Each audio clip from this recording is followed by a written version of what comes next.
People said there was gunshots near the White House. Is that true? Only for the two sides to remain far apart.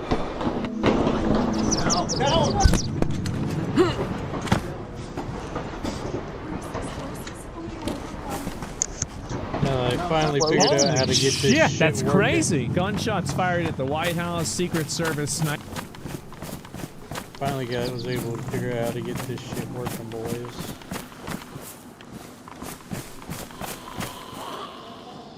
The fuck you looking at? Nice person.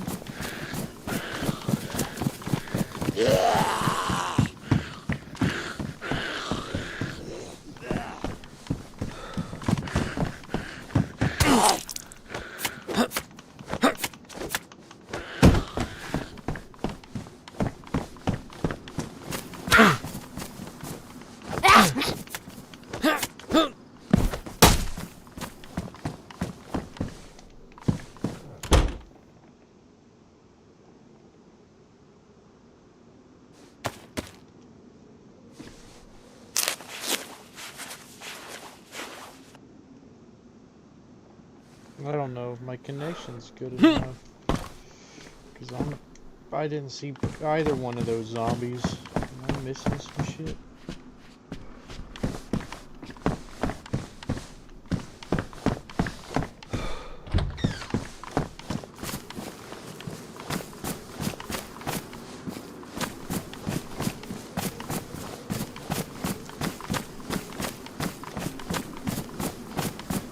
Right outside Berezino.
What the fuck?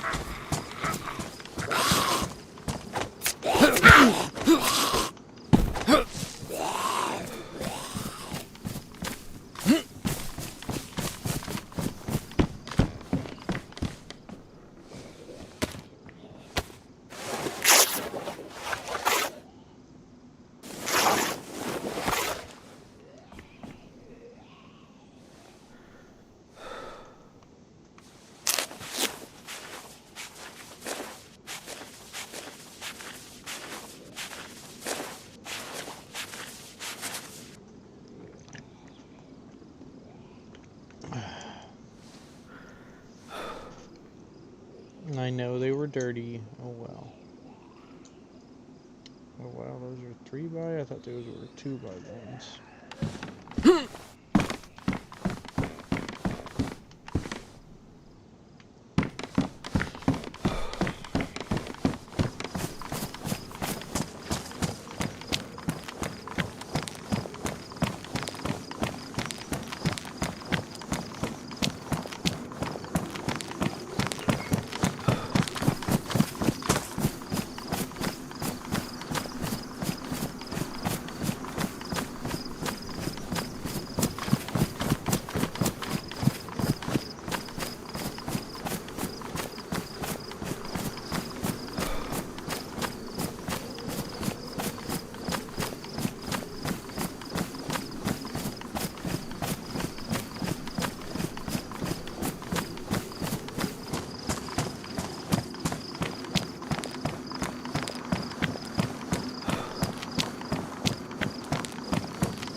Military checkpoint. There's gonna be some zombie bitches.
Sniper teams are now reportedly visible on the White House roofs. Okay, is this... Oh my God, moments ago.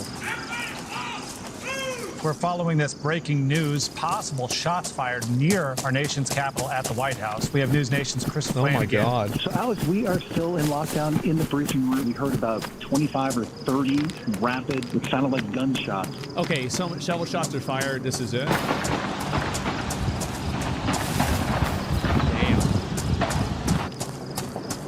It's weakening.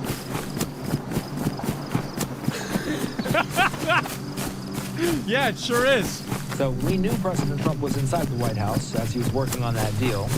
Is there many guns that are able to be trained on them? Absolutely. I mean, you know, you have snipers, you know, you have people all over the place. This is one of the most heavily fortified facilities in the United States. Shoot her down. Poke the shooter down. I'm told that a gunman came up near the White House on the west side and came up and brandished some sort of a pistol. I don't know what type of pistol it was, but he then fired toward the White House 3 times, and the United States Secret Service, they returned fire. We don't know how many shots that they got off, and they apparently took the gunman down. A civilian on the street was struck by this gunfire, and we do not it know doesn't make sense the to do condition this. of that person right now. So, Chad, so if I'm hearing what you say correctly, this was somebody who was just firing in the direction of the White House? It was something that the Secret Service obviously perceived as a threat. Obviously, we're told that gunfire apparently was directed toward the White House. It's crazy to me that we put up with this shit. It really is. Like, this is the 250th anniversary of the country. We have constant assassination attempts. You can easily stop that.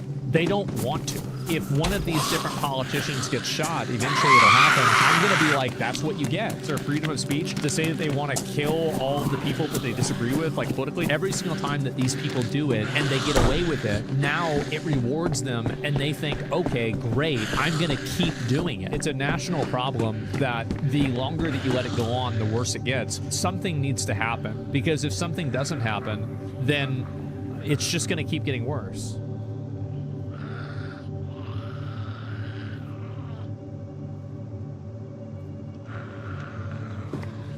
I want to be very clear about something before we start. This video is not about glorifying terrorism. It's not about building a terror cell or romanticizing criminality. It's about something that has been bothering me for more than a few hundred active operators at any one time. Organization doesn't multiply force, it multiplies it exponentially. So why can we not do this?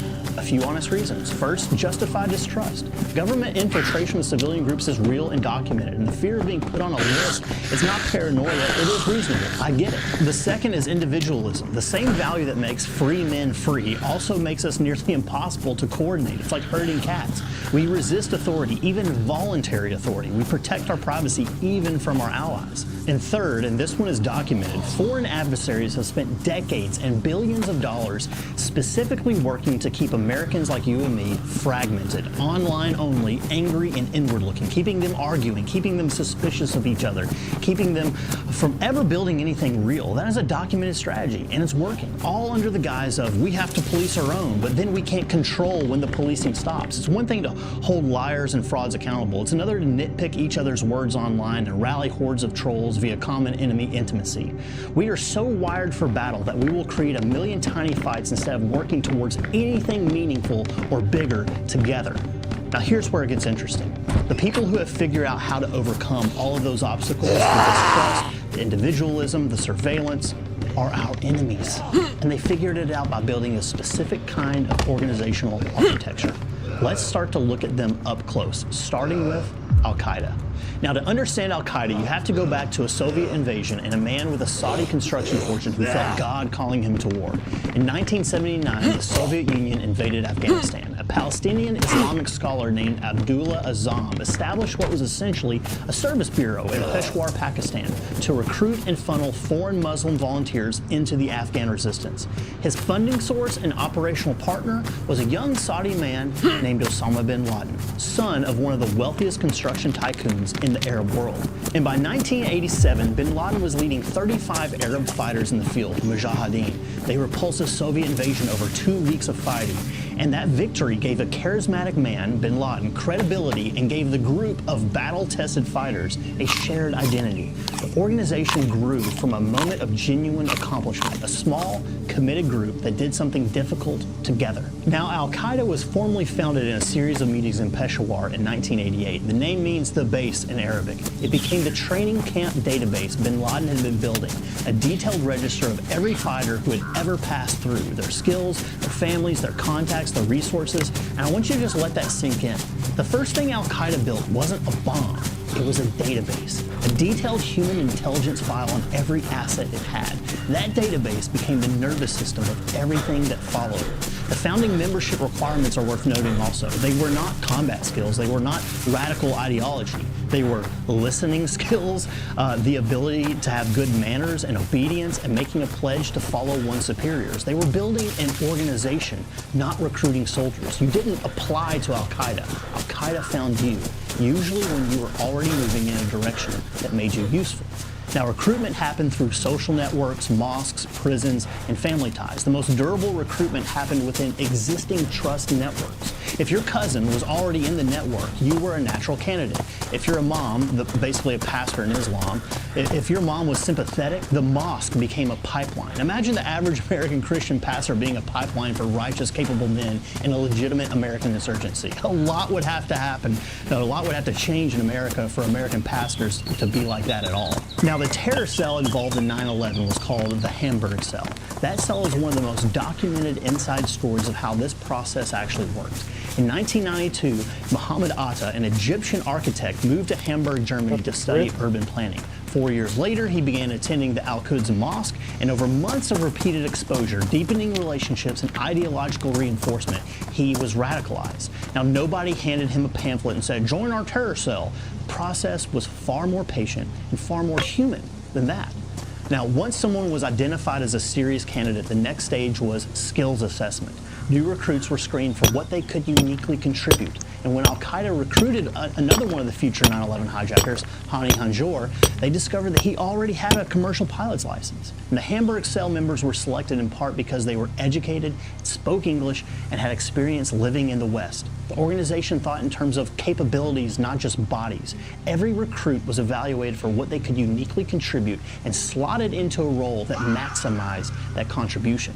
And then once you were assigned to an operation, you were given exactly as much information as you needed to execute your role. No more, no less. Within each cell, no member knew all the other members of the cell, nor did members know who was in the other cells.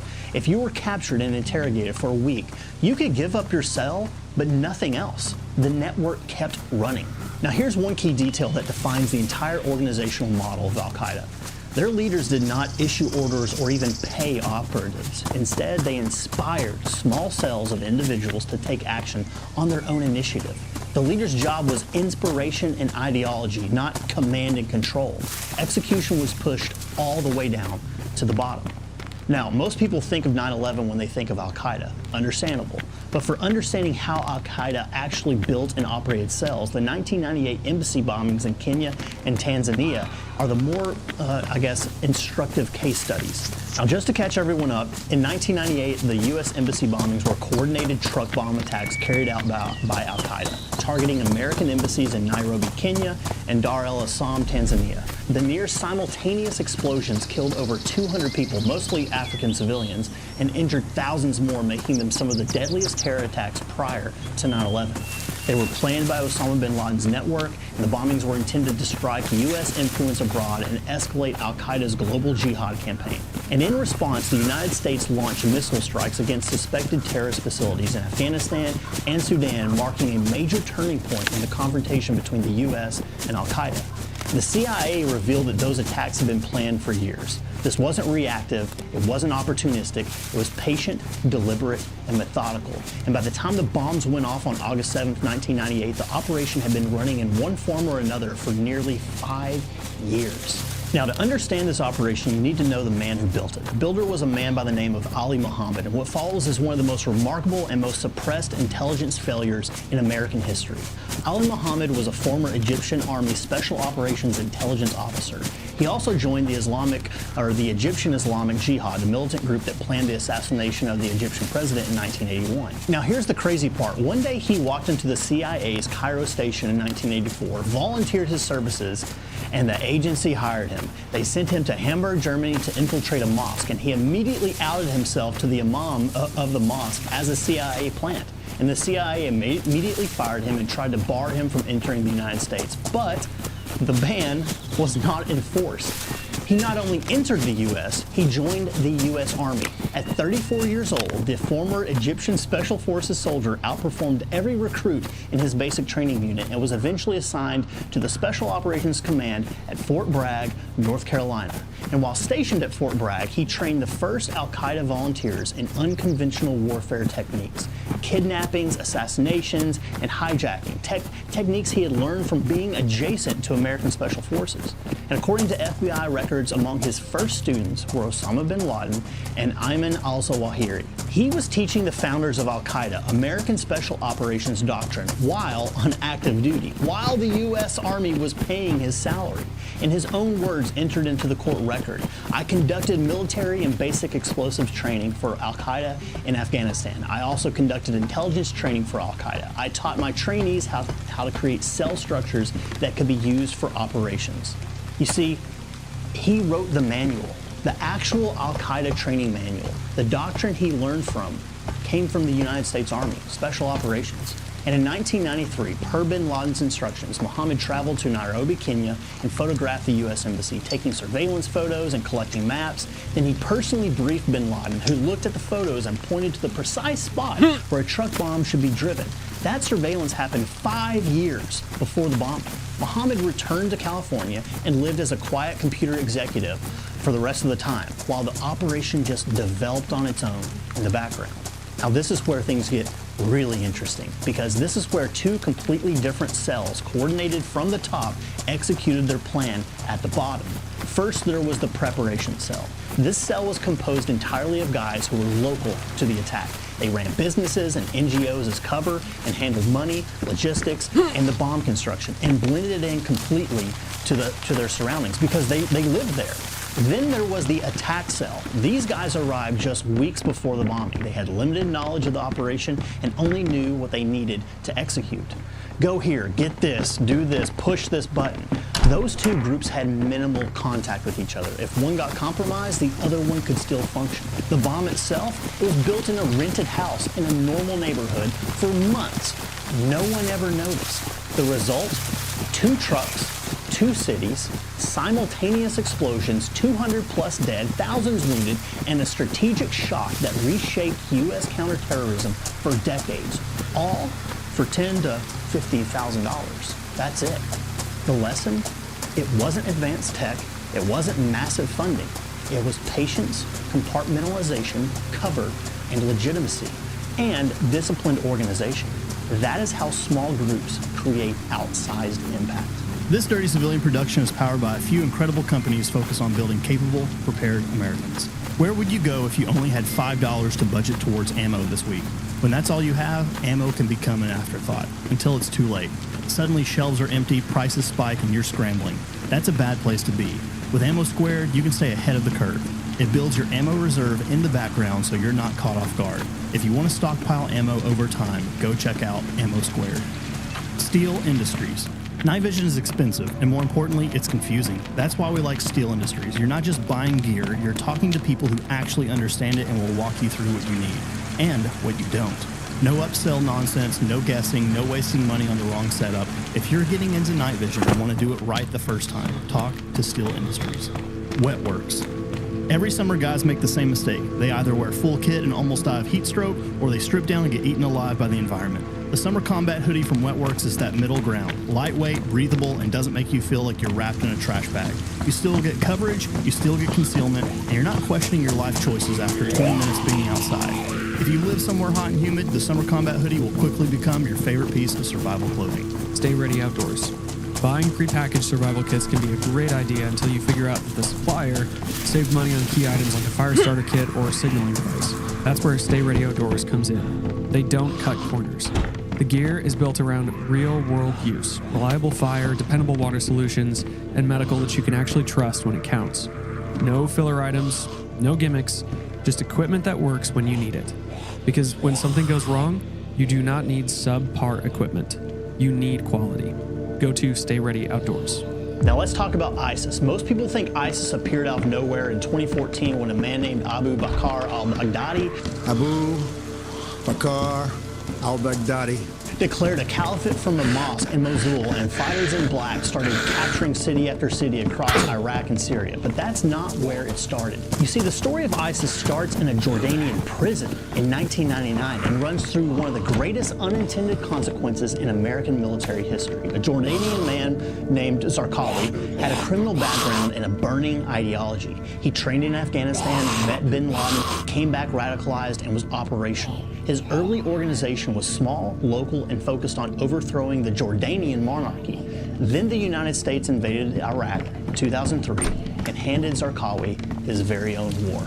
Al-Qaeda in Iraq was the name of Zarqawi's organization after it formally joined the Al-Qaeda network, and it became one of the central actors in the Sunni insurgency against the American-led occupation. And under his leadership, it was responsible for some of the most brutal attacks in that conflict. But here's where the story becomes something that should genuinely unsettle every American who cares about actual blowback. You see, the United States was running the largest prison in the world in southern Iraq, Camp Bucca. During the entire occupation, more than 100,000 prisoners passed through its gates, and at its peak, it held 26,000 detainees. Now, a U.S. Major General who took command of the detention operations in 2007 said it plainly. He said, if you're looking to build an army, prison is the perfect place to do it. We gave them health care, dental, fed them, and most importantly, we kept them from getting killed in combat. Who needs a safe house in Anbar when there's an American jail in Basra? And a former ISIS member confirmed all this in an interview. He said that we would have never got together like this in Baghdad or anywhere else. It would have been impossibly dangerous. But here, we were not only safe, we were just a few hundred meters away from the entire Al-Qaeda leadership. You know how we all joke about finally meeting each other in a re-education camp one day? Well, as it turns out, it will actually be a pretty darn good place to get everyone on the exact same page. But let's get back to the story. That U.S. Major General also said something that should stop every single one of us cold. He said that jihadist detainees scribbled one another's phone numbers and hometowns on the elastic waistbands of their underwear so they couldn't be confiscated during searches because, you know, we got in trouble for messing with prisoners, and now it's like they have all these protections. They walked out of that prison with a ready-made network hidden in their underwear. Now, the Camp Bucca alumni who went on to become ISIS's leadership include Baghdadi himself, the Caliph, his successor, ISIS's spokesman and one of its most dangerous strategists, and the future ISIS leader who orchestrated their expansion into Syria and the seizure of Mosul. The entire senior leadership of ISIS built in an American prison with crayons, underwear, and skid marks. Al-Baghdadi himself was quiet, unassuming, and deeply religious. He ran Friday prayers in the prison. He was not the stereotypical charismatic firebrand. He was a patient networker who used his time at Camp Bucca to build relationships with Al-Qaeda commanders, former Saddam-era military officers, and committed jihadists from across the region.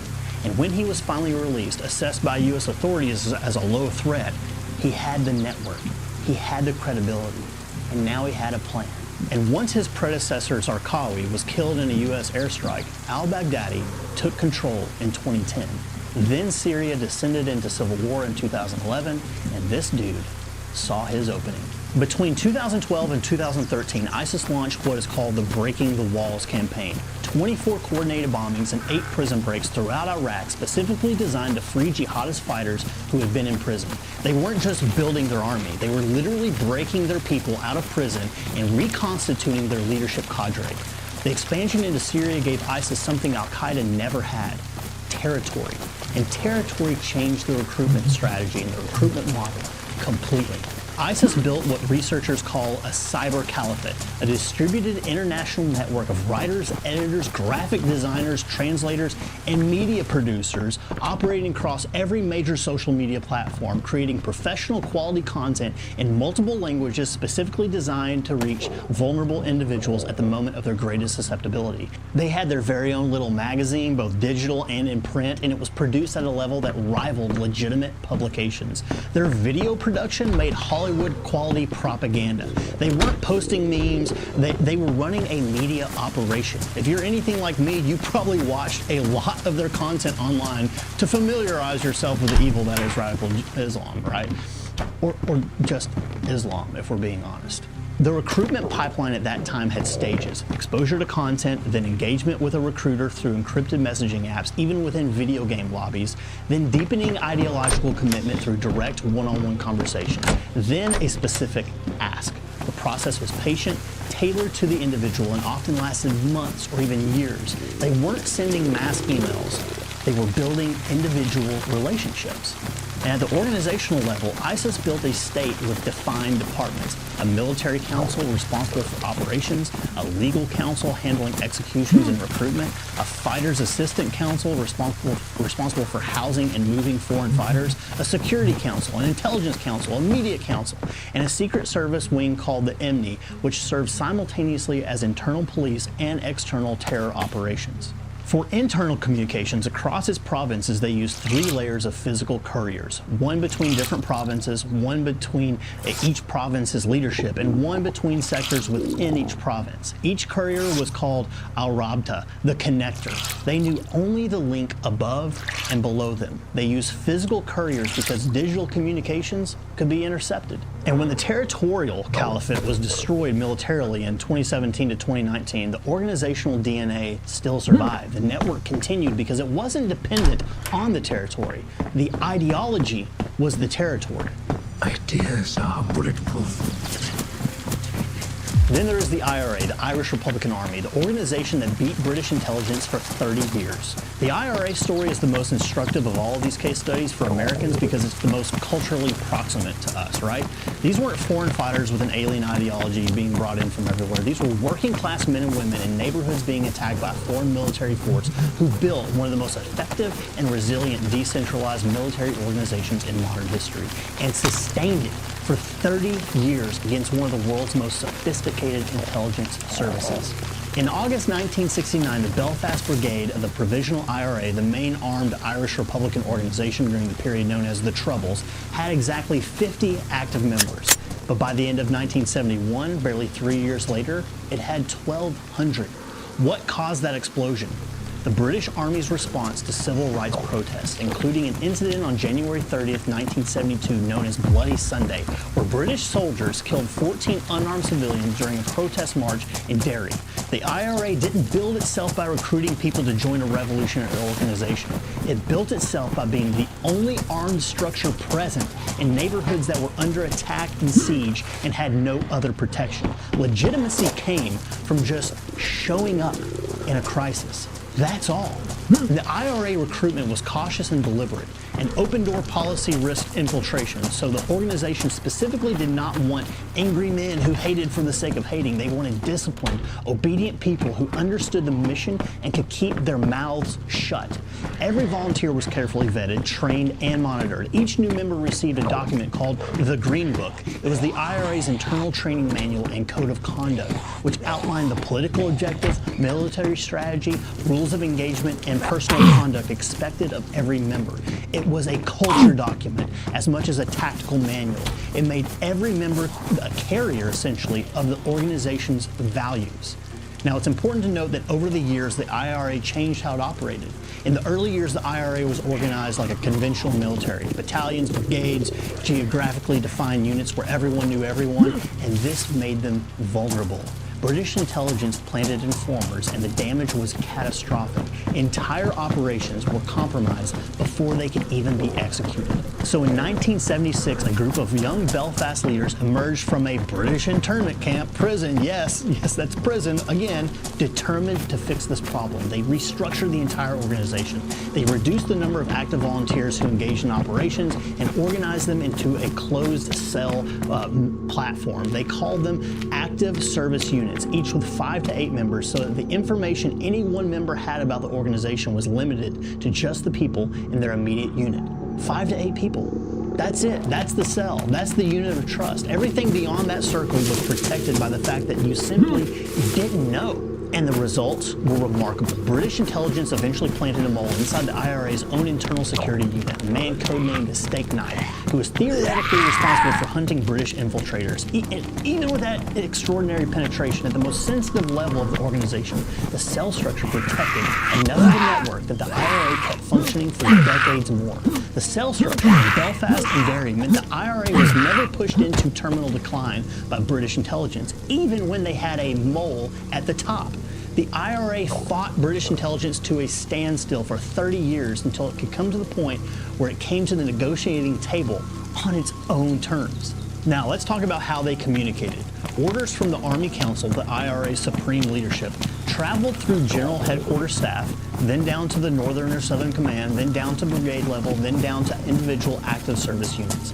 Each level knew only the level immediately above and below.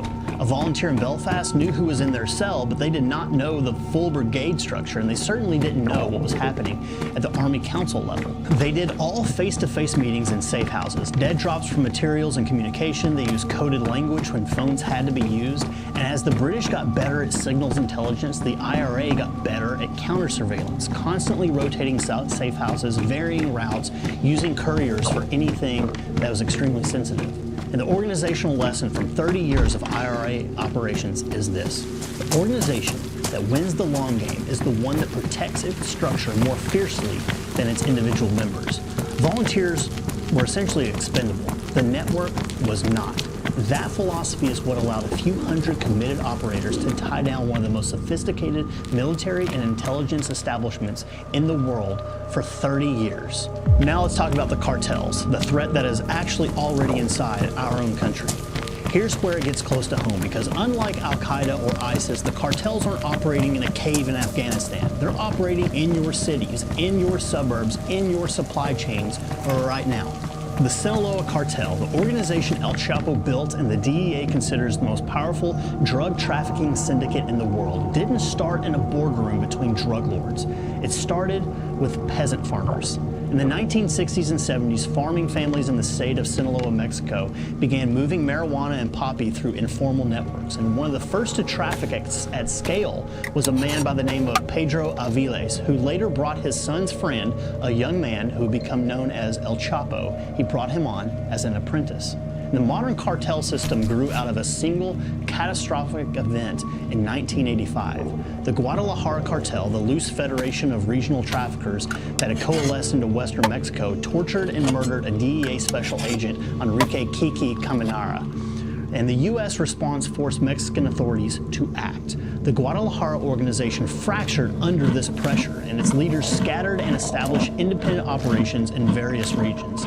Now, El Chapo and his partner returned to Sinaloa. Others went to Tijuana, Juarez, and elsewhere, but each built their own organization. And then they went to war with each other. And out of those wars, the alliances formed to win them. And the Sinaloa cartel emerged, not as one organization with one boss, but as a powerful coalition of powerful regional operators who cooperated more than they competed. Think of it less like a company and more like NATO. Separate armies, shared interests, loose coordination at the top. The Sinaloa cartel does not have a strict hierarchical structure. It is a network of cells that operate with each other. Operations abroad are generally outsourced to local partners. Each regional boss runs his own operation. Nobody owns anybody. Then there is the Jalisco New Generation Cartel, the CJNG, which is currently designated by the United States State Department as a foreign terrorist organization and is arguably the most aggressive and dangerous criminal organization operating in North America right now. The CJNG split from the Sinaloa cartel in 2010 and has since expanded its presence to over 40 countries. You see, the CJNG operates differently. Think franchise, think Chick-fil-A. A local criminal organization in a new territory agrees to fly the CJNG flag, pay tribute, and follow CJNG pricing. In return, it gets access to its product, chicken sandwiches, financing, Chick-fil-A money, and enforcement, visits from corporate, when it needs it. The local crew provides the cover and the distribution. The CJNG provides the product and the brand. That model means CJNG doesn't need to import a single Mexican national to run operations in Chicago or Phoenix or Atlanta. They just find whoever already controls the street, makes them an offer, and plugs them into the network. That's how you end up in over 40 countries without ever leaving Jalisco. CJNG also uses violence as an organizational strategy. They conduct public executions and broadcast them on social media. They use drones to drop explosives on Mexican law enforcement. They shot down a Mexican military helicopter with an RPG. They are very violent and yet very decentralized. The DEA has confirmed that multiple cartels, Sinaloa, CJNG, and others, operate distribution cells throughout the United States, not abroad, here. Confirmed in Arizona, California, Illinois, Texas, New York, and dozens of other states and corridors throughout all of them. These are not foreign operations happening at arm's length. These are cells running networks in American cities right now. And here's the crazy part that kind of ties all of these examples together. The cartel's street-level cell structure mirrors Al-Qaeda's cell network almost exactly. A local distributor knows his supplier and his customers, but he doesn't know where the product comes from before his supplier or where the money goes after. If he's arrested and cooperates fully, he can only give up one layer of the chain. The cell is protected by the fact that it knows almost nothing beyond itself. Now, this is all happening today, but rewind 30, 40 years where this all began. One guy who infiltrated the United States Army and gained operational understanding of how special operations work. Centralized command, decentralized execution. It's crazy. Now let's flip the perspective. If you were a counterterrorism analyst, a DEA investigator, or a foreign intelligence service trying to map out and neutralize a network, what would you look for? And what does that tell you? What will this tell you about your own vulnerabilities? Well, there are four primary methods used to detect and dismantle cell networks. The first is called human intelligence. It means a person inside your network who is reporting to someone outside of it. This is the most effective method and the hardest to defend against. It's how British intelligence eventually penetrated the IRA. It's how numerous Al-Qaeda operations were disrupted. A man who gets turned doesn't need to burn the whole network if the network is properly compartmentalized, but he can burn everything he knows. The counter is exactly what effective cells practice, limiting what any individual member actually knows to only what their role requires. The second is SIGINT, signals intelligence. Phone calls, text, emails, encrypted app communications, financial transactions. The NSA has been collecting communications at mass scale on all Americans since before 9/11, believe it or not, and the capabilities have only expanded since then. And ISIS used 3 layers of physical couriers specifically because they knew their digital communications were being monitored. The counter? operational security measures in communications, face-to-face for anything sensitive, separate devices for separate purposes, and unconventional means of communication. That means like old Modern Warfare 2 lobbies or Raid Shadow Legends local chats. The third is OSINT, or Open Source Intelligence. Everything you post publicly, your social media, your forum posts, your channel comments, your group memberships, analysts don't need to hack you when you volunteered everything already. The average American has given more actionable intelligence about their beliefs, their associations, and their daily patterns to social media companies, and by extension to anyone who wants to buy or subpoena that data. More so than any Cold War spy could have extracted through years of active surveillance. Just think about that. That's crazy. This isn't hypothetical. Multiple domestic prosecutions in recent years were built almost entirely on publicly posted content. That's OSINT for you. The fourth is simply financial tracking. Sophisticated organizations know that financial transactions are a primary vulnerability. Al-Qaeda used the Hawala system, an ancient informal money transfer network where a broker in one country takes cash and a corresponding broker in another country pays out the equivalent, with no physical money crossing borders and almost no paper trail. And they did this because it was largely invisible to Western financial surveillance systems that were designed to track bank-to-bank transfers. This is where crypto is great. The entire East Africa embassy operation cost between $10,000 and $50,000 and left almost no financial footprint until after the attack. You see, what intelligence analysts actually look for when mapping a network is anomalies in behavior, unusual associations, patterns of communication that suggest coordination, and most importantly, connectors. Who is linked to the most people? Eliminate the connector and you fragment the network. This is why effective cells deliberately limit connections. You see, nobody is a connector to more people than their immediate cell requires. No single person's removal collapses the network. Now ask yourself this: in your community, your group, your online circle, who are the connectors? And are those people as protected as they should be? They probably shouldn't have a huge social media presence. Now that you have a grasp on how our enemies coordinate, plan, organize, and grow, I want to turn this directly at us. Let's hold up a mirror, because the organizational principles that make these networks effective are not foreign to American history. They're native. It started with us. The way terror cells operate, with a comprehensive multi-phase training process for members and recruits and a centralization of decision and decentralization of execution, it's not their original brand.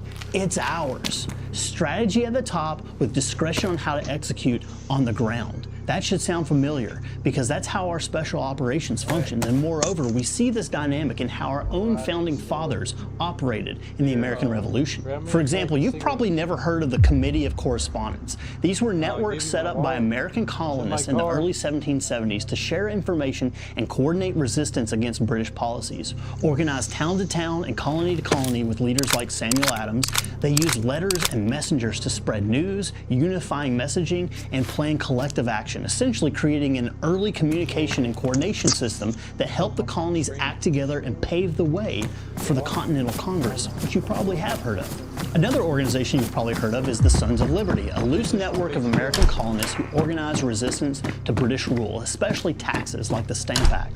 They were made up of merchants, craftsmen, and political leaders. They used protests, boycotts, and sometimes direct action, like the Boston Tea Party, to push back against what they saw as unjust governance, helping spark the moment that led to the American Revolution and our freedom and our ability to even talk about this right now.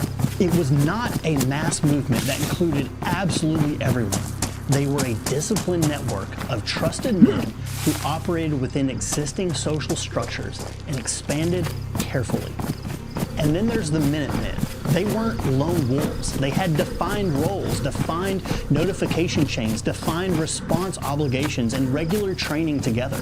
They were organized at the community level around existing relationships, not recruited strangers online or from other towns. Now, what I'm describing isn't radical. It's the restoration of something that used to be basic to American civic life, something that has been systematically eroded, partly through the destruction of community institutions, partly through the replacement of local relationships with digital ones, and partly through deliberate efforts to keep freedom-loving Americans fragmented, reactive, and fighting online battles with each other. There is not a single online gun tube controversy that is even remotely as important as the relationships that you could be building in your own town right now. Not a single one. It's all noise. And when you give yourself to that nonsense, and when you say yes to it, you say no to what you could actually be doing instead. Actual relationship building, camaraderie building, and actual networking. The enemy, they're not taking part in that kind of BS. And do you want to know why? Because it's a waste of their time, and they know it. So here's what the enemy's organizational model actually teaches us, the parts that translate directly and legally to community resilience. Small trusted groups over large anonymous ones. Your operational community is 3 to 5 people that you would actually trust with your life and who trust you back. Not your follower count, not your group chat. We're talking 3 to 5 real people within reasonable distance who you have trained with, eaten with, and know in real life. Build that first. Everything else comes after. Compartmentalization as a basic operational security is another one. Not everyone needs to know everything. Role-based information sharing protects the group and is simply just a good practice. What you don't know, you can't accidentally or intentionally reveal. Also, defined roles based on existing skills. Who's the medic? Who handles comms? Who manages logistics? Who plans? Who executes? Who brings everyone together?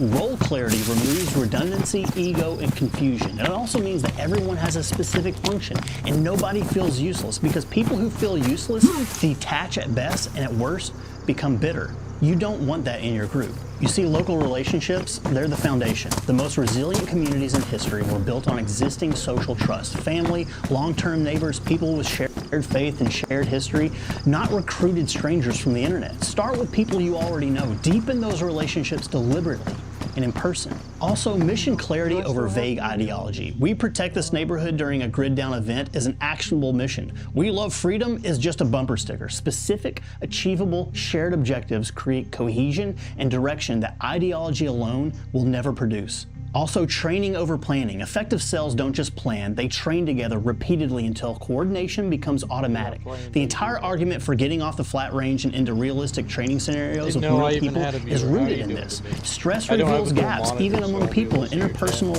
relationships. You want to find your gaps in training and with the people around you, not in the event, but in training. So with that in mind, let's bring this full circle. Our enemies are already at war. The cartels didn't wait for permission to build distribution cells in your city. The Foreign Influence Operations Funding Division in this country didn't wait for a crisis to start working. Al-Qaeda built its East Africa cells for 5 years before anyone even knew that they existed. The IRA spent years building its network before it fired a shot in earnest. ISIS networked inside an American prison with tighty-whities and skid marks while we were stretching our legs with drone warfare. They built during the calm, they activated during the storm, and that is the single most important lesson in this entire video. You cannot build the network when you need it. You build it before you need it. You build it quietly, you build it locally, you build it out of existing trust, and then, God willing, you never have to activate it for anything more serious than a neighborhood power outage or a family in crisis. But if the day comes that you do need it for something more, the infrastructure is there. The trust is there. The roles are already defined. You're not scrambling, you're activating. Think about what that looks like in practice. There are levels to this, and most people are starting at zero, and that's okay. We all start at zero, but we all have to start. Think about what that actually looked like in American history. The men who fired the first shots of the revolution didn't build their networks that morning. Paul Revere's ride worked because the network was already there to ride to. The Minutemen assembled in under an hour because the trust was already built. The roles were already defined. The infrastructure was already warmed. The guns were already ready. Those men had been building quietly, locally, peacefully for years before a shot was fired. And we are going to dig into that story in full in an upcoming video for the 4th of July, because civilian networks that actually won the American Revolution are one of the most important and least understood stories in this country's history. This kind of stuff is not taught in school, but the principle is what matters right now. They built during the calm, they activated during the storm. Not a militia, not a terror cell, not anything that violates the law or your conscience, a network. A trusted, local, capable network of people who know each other, trust each other, have complementary skills, defined roles, and shared understanding of what they would do if things actually got bad. A network that exists right now as something completely peaceful. Neighbors helping neighbors, friends training together, families preparing together. But it's also a network that knows how to ratchet up, that knows how to activate, that knows how to scale from 5 people to 50 when the moment demands it, because the trust is already there and the communication channels are already established and the roles, they're all understood. Our enemies built all of that for years before they needed it. The founders built that for years before they needed it. And once you get your core group, start helping each individual learn how to lead. Give them opportunities, because if you ever have to scale, you'll want those guys to have the ability and the interpersonal skills necessary to delegate to these people. You see, the big question that we have to ask ourselves, honestly, is whether or not we're going to be the generation that waited until things got bad enough and found out too late that we can't build a network in a crisis, or the generation that did the unglamorous, un-Instagrammable, quiet work of building something real while we still had the time and the peace to do it. Find your people. Define your roles. Build your network now. Not for war or cool shots on social media, for peace, for your family, and for your community. And if the day comes that you need it for more than that, you will be ready. You will be as ready as anyone ever has been. That's not radical. That's what free men have always done. You keep imagining that there will be this massive group of people that come together to enact change in America, but history shows it starts with just a few. Do not take the black pill that all is lost and our way of life is dead. It may be very sick, but we can recover and we can build something better. Never underestimate what a small group of disciplined men can accomplish. You don't need a huge circle. And after all, Jesus had a circle of 12 and one of them betrayed him. Keep it small, keep it local, and with that, get to work.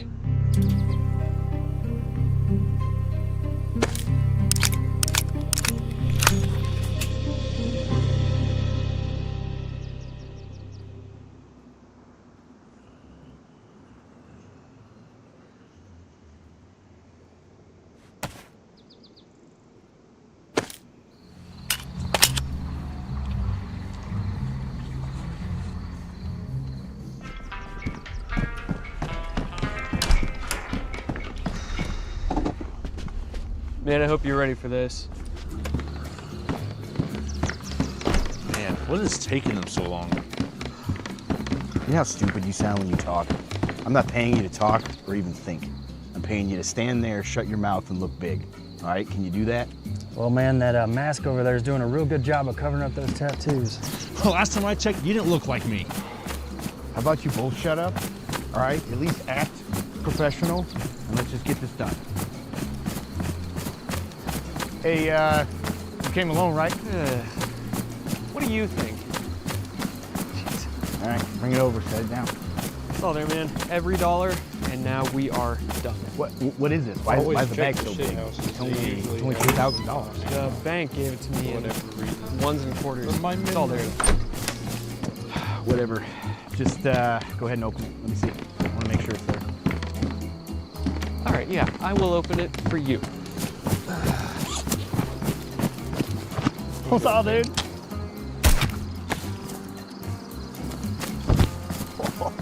Dude, he died funny. I know, I saw that. Oh, I got a malfunction. Oh.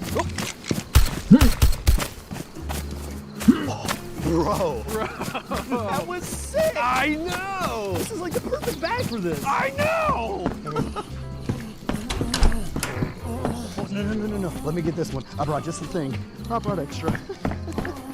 Goodbye, dude. Let's see what my chat's saying. Oh, dude, that was sick too. I know. Oh. Current viewers. All right, put me back in. Let's go home. Backpacks and duffels are often not thought of as a key item or mission essential gear for civilians or prepared individuals. But let me tell you a little bit of a story. So How y'all doing today? about a year ago, almost to the day now, we were on a 3 or 4 day shooting trip out in western Tennessee at K&M shooting a PRS match. Now we were obviously filming, shooting, and living out of our cars with a bunch of duffels scattered everywhere. And then while we were on the trip, we got a phone call from one of our good buddies, Mitch, who said, hey, I'm out in North Carolina trying to help with the hurricane relief, and they really needed some help. So, I'll take that. Apologies to our wives and kids, but we ran home, kissed our wives and babies, repacked the truck with everything, slept for a few hours, and hit the road again, going the other direction, out east towards North Carolina. And we spent another 3 or 5 days out there. I can't remember exactly, but we were, again, living out of our trucks with our own survival equipment. We didn't want to be relying on some of the donations that other people were sending in for the people that were actually in need. So we packed everything from, you know, again, survival equipment to clothes to ponchos and our own water and our own food. The trucks were absolutely full. And I'll tell you, in that little over a week that we were gone, if we did not have some form of organization for the 3 of us that were in these 2 cars with filming equipment, with our own donations, with our own gear, it would have been an absolute nightmare. The organization down to the individual needing to have their own equipment, something as simple as separating their dirty clothes from their clean clothes, or dirty water from clean water, all the way scaled up with all of our equipment in these trucks. If we did not have that organization, it would have been a disaster. So that's why we value backpacks, duffels, even down to little fanny packs. And that's why we're going to spend some time today to talk about some of our preferred bags, packs, and carrying systems for all of our gear, as well as try and highlight some of the stuff that we have purchased that we no longer use just because it does not work the way that we expected. So without further ado, hit that sub button. Patreon's $5 a month. Let's start with EDC bags. Guys, before we move on, we have to thank some of the sponsors that make this content free for you on YouTube every single week. So if you enjoy our content, go thank these guys. First and foremost, we have Wetworks. So ever since we started using them, these Wraith hoods, we've had a lot of people asking about them. These are super thin, breathable. They don't take on moisture just because of the material. Essentially Cobra hoods, leaf suits that you can pull up over your hood. They break up a little bit of your outline, and man, they pack down small enough to essentially go in your cargo pocket. So if you're looking for something like this or any nylon goods, go check out Wetworks. Next, guys, we have Steel Industries. So if you're looking to get any night vision, or honestly, you have any night vision questions, do I need a battery pack that runs back there if it is cold weather? Should I get any of these other lasers? What are your preferences between a 14, dual tubes, thermal, all that stuff? Their customer service is incredible. So make sure you talk to them before you go by. They also have a location in Central Florida where you can go try out night vision before you spend that kind of money too. And lastly, guys, while we're talking about bags, Stoic Solutions. So this is a bag that will actually ride onto your rifle. It has a nice grippy material so that it won't slip around. And this allows you to place your gun on top of a fence post, a cattle guard, a tree branch, whatever it is, and not have that rifle slip around. You can get level and really, really stable. So go check out Stoic Solutions, Wetworks, and Steel Industries. Link is in the description for all 3. With that, let's get back to the video. All right, your EDC backpack, what would probably be your most used bag out of everything that you have? So for me, these bags are really only used to about 50% capacity. I'm not filling these things all the way to the brim with everything that I could carry. Often this is something that I'm taking to a coffee shop, a meeting, I'm going over to Drew's house and I need my laptop, some water, maybe a rain jacket, and medical just in case. Now, additionally, I do not want this to be tactical looking. The goal is to not look like some JROTC. Meet Keith, a kid in JROTC who takes himself way too seriously. Ossifer that's about to join the, I don't need that. I don't want Molly everywhere. I just want a simple backpack that does not draw attention. Now on the inside, one of the primary things that I need for my backpacks in this category is a laptop sleeve. Whether it's something that's sewn in, and most are these days, or Velcro on the inside where you can add a laptop sleeve. Now I don't treat this bag as if it's a get home, bug out, kind of 24-hour emergency bag. No man, this is just a bag that I leave empty for the most part, and I add parts in as are needed. But because I'm not always filling it, I often can then throw in other things like an extra water bottle, maybe some water purification, maybe a gas mask if needed. If I'm going back to Portland, Oregon, I might throw something like that in there. So having some extra space means that I have flexibility, or maybe I'm out on the road and someone hands me, I'm picking up, you know, some new ball caps that we just had made, and I want to throw those into the backpack, which means that I don't want to go super small down to a tiny little backpack. I also want to have the ability to decide, hey, it's getting cold out. I want to be able to throw an insulation jacket in there. I know a lot of this is common sense, but really considering what am I going to be doing with this backpack and where am I going to be going will drive you to select a certain size. Now, some of these backpacks can be super ultra thin. Others can have a frame on the back that's built in order to carry some more weight. Maybe you're carrying a bunch of water, or maybe you're carrying a bunch of ammo. Others have a little bit more space that can be built out if you are considering carrying more gear. but take time to think through what EDC actual requirements you may have in order to carry some good things in that backpack. And because I go with something like this, or any of these three, it allows me to then plus up and add more equipment and expand it from an EDC backpack into category 2, which would be a 24-hour pack. All right, the next thing that I consider on the inside beyond just the laptop with the bag is the organization style or systems that can then take extra equipment. So if it's my EDC that has very simple stuff, laptop, medical, rain jacket, and then I want to be able to plus up, and I'm going somewhere and I want to throw some extra mags, a gas mask, an insulation layer, some of those things, I'm going to need some good organization on the inside. And I'll just say a terrible example of this. I used to love this Mystery Ranch. I think it's the one-day assault style backpack. It's a comfortable bag to wear, but the trifold zipper allows me to be able to get to items on the inside all the way down at the bottom. But in order to open up the backpack, I pretty much need to lay it down flat in front of me and then unzip it. I can't just have it in front of me, let's say on an airplane, open the top and easily get down to the bottom. The only way to really access everything that's in here is by laying it down and splaying the whole thing open. Additionally, there's no pouches or Velcro or MOLLE system able for me to add in small extra little pouches. So if I have a DACA or even a Ziploc bag of parts, they're flopping around everywhere and they seem to kind of want to fall out every time I open this bag. As opposed to something like having, just as an example, a Vertex bag that tend to take Velcro on the inside or MOLLE where it's necessary, I can then peel off bits and pieces. They're not going to be falling around or jumping in the bag when I'm moving, and in order to get to the bag, I can open the top halfway or more than halfway and still get my hand down in and reach the items that are needed. Now, a third option is having the same system that's all sewn into a bag like this. My point is, you have to consider what it is that you're going to be doing with the bag and then look at how it's organized. So maybe you're looking at the outside of this bag and go, man, that'd be a great bag for medical.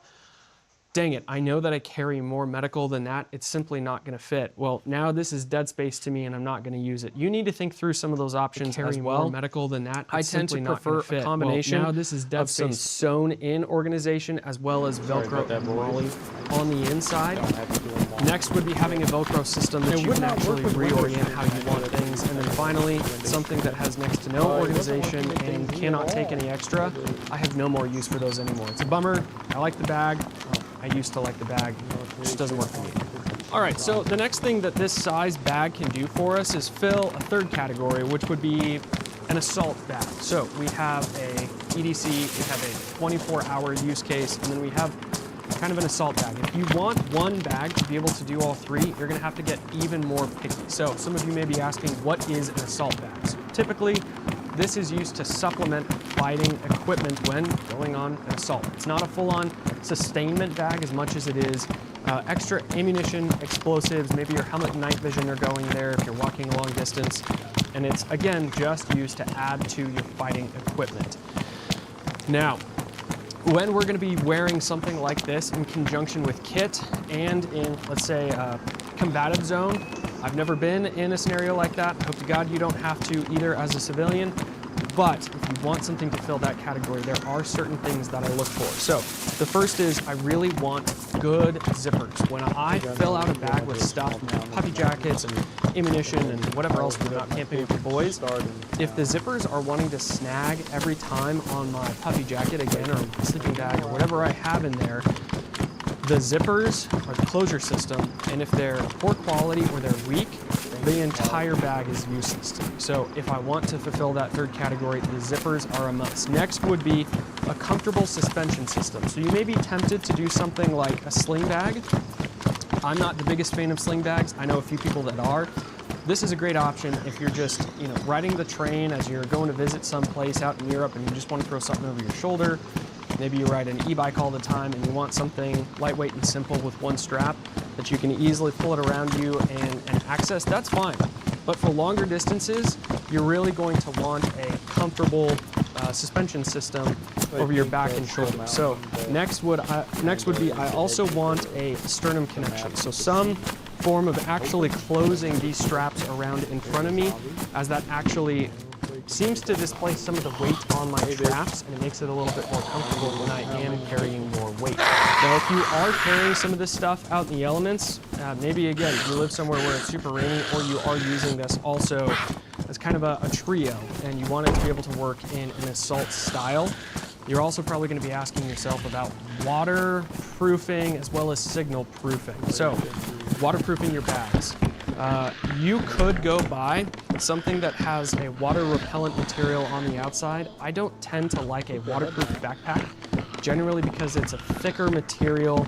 They're harder to get really compact and small if you're storing it or putting it away somewhere. They can also be noisy if you're getting the wrong backpack, which is more than anything just annoying. So I tend to insulate the inside with a waterproof system, whether it's Magpul DACAs, Ziploc bags, or if you want a combination of protecting your computer with signal as well as water concern, I'll go buy something like a Silent Faraday bag. Or they do sponsor us. Not to plug them, but to plug them. So if you want something that is all-encompassing and protective, you could go get something like a Silent Faraday bag that is both waterproof and signal-proof. So all that to be said, if you need to waterproof the inside, you could even just get a big old trash bag, put your stuff on the inside and tie it off. Okay, now I want to show you one example of an assault bag that would not work very well in reverse. So something like this Eagle Yote Pack. So this is designed as capable of being mollied onto a back panel of a plate carrier or a chest rig. The design is also to have this beaver tail where you can throw a helmet down inside and just carry that on your back as opposed to wearing it everywhere. It's really not going to carry anything more than maybe radio, batteries, water, and your helmet and night vision. This is very tactical looking. It's not very big, and it's not going to carry a laptop very well. It is well made, but it is designed with just an assault style in place, as opposed to something like this Vertex bag that is going to be able to do all three for me. It is not tactical looking, it blends in, it has good organization. Because it's green, I can wear it out in the woods and it's not going to be an obnoxious yellow color. It doesn't have MOLLE on the outside, which means I can't add stuff on the outside, but there is good organization on the inside. And the shoulder straps are very comfortable with a sternum strap. So this is just one example of a backpack that does all three in this one category for me. And I have spent a lot of time and money over a decade on packs and bags trying to figure out what it is that I need. And finally, I have come to the conclusion for this size, I really only need one good backpack. When you get it right, you can really hit that trifecta of EDC, a 24-hour bag, as well as an assault style bag. Okay, now with all that being said, let's shrink it down to a different size and let's talk about smaller organization bags and fanny packs. Relax. Retrieving something from my utility bag. It's a damn fanny pack, and you know it. All right, the little bags, the sling bags, the man purses, the big holsters, and fanny packs. So we're going to start with one.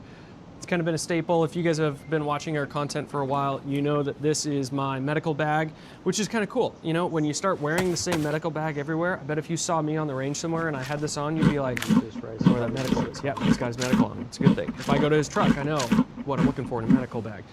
And that's kind of the idea with this. It goes everywhere with me. My buddies know, my wife knows, I know when I'm looking for medical, this is what I'm looking for. It can go on with kit, it can go in my center console, it can go next to my bed, at the hotel room, wherever I go. This is always with me, and this is just my medical bag. It's getting a little bit dirty, probably need to clean off the tourniquet some, but being able to take one bag with me that just houses those small items of the trauma kit is stellar. And you can take those same principles with something like, whenever we go to the range, Drew, Chad, or I know, we should probably be taking this. This is, it's just got a shot timer, Sharpies, extra goodies for when we're on the range, parts and pieces that are gonna help us shoot and get content done, because inevitably someone is like, hey, we need the shot timer and we don't have one, or we need an extra staple gun, or we're out of staples. Well, if we have this, we have everything that we need. So having items like that can then go into our other bags for organization or be worn just like this as its own little fanny pack. It does not look super tactical. I think this is the Lana Michalik style fanny pack that she did with Vertex, and on the inside it's designed to actually house a gun, which is quite a bit better system than just doing something like an Ozark Trail fanny pack and you throw a gun in there, but then when you reach in to grab it, it's shifted around on the inside. Not really an ideal system, but if you want to carry a gun in here, man, go for it. Which also brings up another idea. So I was watching Chad on when he was filming, and he has this fanny pack with tape and zip ties and camera things. I don't even know any camera stuff, but he has those things with him. And I was like, hey, I tend to go out in the woods or be working around my truck and want to have some extra goodies with me. So I grabbed this Vertex fanny and started throwing things in there, and it's actually turned out to be a pretty successful little adventure bag, I guess I could say. So if I was out dirt biking, I'd at least have a map of my general area, a compass, water purification system, zip ties. What else do I have? A multi-tool, I have a tourniquet, and my little, if it's all I got, I'm glad I got it. What is this? It's a Titan 25 caliber pistol. Probably bullets are moving 700 feet per second. It's probably not gonna do a whole ton of damage, but hey, I'd rather have it than not. So this is not a fanny pack that I went out and bought stuff in order to fill. Honestly, this is a little bit of an overflow. You go to Walmart, or for Christmas, you're getting some $10 headlamps or the less quality fixed blades, things like that. I just wanted to have a spot to be able to put those things that could still be useful, but they're not my primary go-to. So this is kind of what got organized all in that fanny pack. Now, for some organization, just like the going to the range kind of thing, I will have DACA pouches filled with specific categories. So this one is my camouflage style category, from face paint to scrim to penny cutters and rubber bands, hair ties. And again, this is the same concept as medical. If I'm deciding that I have a larger backpack and I want to be able to organize some of those bits and pieces in there, all I gotta do is grab this one thing and go. Now, if you want to scale up a little bit and go bigger than a full-size holster, you could do something like a sling bag that holds maybe a flux or a 22. Maybe you like to go goof around in the woods at night and shoot prairie dogs, whatever it is that you're doing. Something like this, I don't know, just after watching a bunch of GWAT era movies, a sling bag and a 22 caliber MP7 style really tickles my fancy. The other route that you could go is not buying a tactical bag. And I want to highlight something that I think a lot of us in this space, when we think about, I gotta go buy a bag, we tend to think it's gotta be Vertex or Everly stock or Mystery Ranch or any of those, when you could go buy something like a fly fishing bag. So on the outside of this Patagonia fly fishing bag, it has a waterproof zipper over this hard case. Well, dude, that's perfect. Right on the outside, why don't you throw another gun? And then on the inside, you could get even crazier and put together your night vision boonie cap that got built out from Tracer Tactical. Shout out to suspension my boy system Kenneth. on the inside. He is it. And then I also have in my silent waterproof, Faraday proof bag, I got my dual tubes. So you could build yourself out a little pistol, night vision, lightweight head harness with your nods and go play around in the woods again and execute some more prairie dogs. In any case, There's a remember that you Zombitch out don't there? just have to go with the tactical design in order to get some tactical or tactical style outcomes. Now, I do have another complaint here when it comes to bags like this. So this is a fairly large sling bag, but you'll notice that the zipper to get to the inside of these large compartments, they're tiny. They don't even open up half the length of the bag. So in order to organize anything or find anything in here, the bag is large enough for me to put a good amount of equipment, but accessing it is a pain in the you-know-what. Especially if you're wearing it like a sling bag is designed to be able to just pull it around in front of you and dig in there. Please, bag manufacturers, start making the zippers bigger, larger openings where we can actually access them. While this is a really cool bag, I probably would err on the side of not using it a whole ton just because I can't access everything smoothly on the inside. So again, don't sleep on the idea of being able to have one bag to be able to organize your medical, a low-profile style holster that does not look tactical, or something to just carry your extra goodies where you can throw your whole camouflage system in one backpack, and then you've got it and you're good to go. Next, let's scale up and let's look at duffel bags. I was trying to figure it out. I've never streamed before. So these are bags that we are using, honestly, every week. Primarily because we film every week, and we typically have to be taking equipment with us, whether it's shooting equipment or gear or filming equipment, whatever it is. Having a way to load stuff in and transport it where it's not like we have 5 small backpacks for 5 individual items. No, we have one category, a full duffel, whatever it is that we need to be doing. Now, I also will use a bag like this.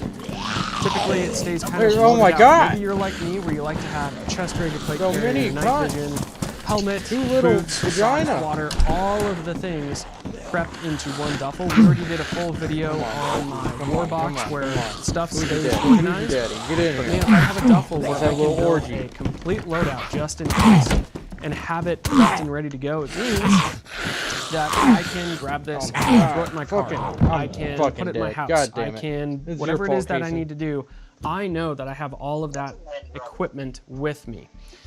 Now, a lot of these things, the stuff that goes inside of duffels like this can obviously get fairly heavy. So, something that I didn't think of, but people have started doing, is adding shoulder straps to the duffels as if it was a backpack. Now, it's not comfortable to carry that way for a long period of time.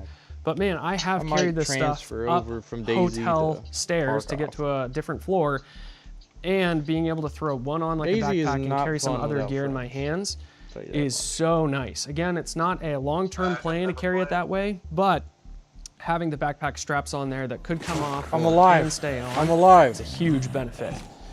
Now, there's a couple different things that I look for in a duffel when I'm buying or picking one up. So the first is how it opens. Now, the same complaint that goes back to the EDC backpacks and the fanny packs and everything else. If it has just one small zipper across the top of a large bag, it's going to mean that it's going to be dark, it's going to be hard to actually see in there, and when you're accessing something down on the far back corner, shut the door on it's just a little bit more difficult to get to, as opposed to something that has a beaver tail style zipper that practically opens the entire top half of the bag. That allows you to see and access things. So you hear me freaking out and you're like, oh, he did not do what he was trying to do very well. That just have one zipper across the top. Now the next is the material that it's made out of. Now you could get something that has a hard bottom underneath. I really do like that.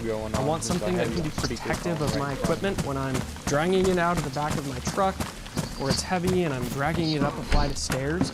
Having something that is hard on the bottom but soft on the top means that it is, it can at least pack down a little bit smaller if I'm putting it back away onto a shelf, but it's still going to be protected. It would not let me stream go the opposite direction and get something like an old military duffel that could roll up really, really small. These are super cool. They could honestly go into the back panel of a plate carrier, and maybe all of your equipment, you already touched the phone to go into this. You pull all that gear out, you stuff this into your back panel, then you have that How'd you get to my YouTube channel to be able to carry more gear with you just in case. There is a downside to something like this though, which is carrying it is fairly uncomfortable. The small little straps, the large bag itself that's soft means that parts are flopping around everywhere in there, and you're just going to get more wear and tear on your gear because it's not organized or protected on the inside as well. Now, additionally, just going with a nylon bag like this, if you were to say set it down in some wet grass, or on a rainy day, you're setting it down in the parking lot, the material itself is going to start to soak up water, and that's going to start to get inside of your equipment. Playing one-handed, as opposed to having something that is, this is a completely empty bag, and it's still holding its shape because it is a waterproof material that is structured. So you're going to have to pick and choose if you want something that's soft and flexible where you can fold it up and almost fit it in a cargo pocket and then fold it out to be a large duffel, or if you want something big and structured in order to protect your gear. forgot how to gather. you're storing the bag when it's not in use, what you're using it for, all those things need to come into play as well. So to wrap this up, what am I looking for in a good duffel? I like some But I got a whole bunch water, of food. not proofing, but water resistant, so got kind enough of a waxy food to material last on a little top. bit. I want zippers that allow it Rise to of the open zombies up get and I can going. practically see straight down to the bottom of the bag. I want something that has shoulder straps, and same with all these other topics, at least thus far, I want something that doesn't look tactical. I don't want a big multi-cam hockey bag style pack that's going to draw a crazy amount of attention if I'm dragging this into a hotel. I want something that just looks like luggage. It could double as a luggage bag if I'm just going out with the boys somewhere and we're camping out in the truck. Because they are typically such large bags, just like these big Vertex bags, I could put a bunch of clothes on top and underneath still have a rifle folded up with a chest rig as well. So be picky about some of the parts and pieces that are making up the bag, but the size bag is going to be completely up to you. I will say when it comes to bags, duffels is something where I can't have too many of them. I don't know why. Backpacks, I'm sick and tired of having more than one or two, but duffels themselves, I love it. I just love having different sizes for different kinds and amounts of organization. Now let's move on briefly to rifle bags.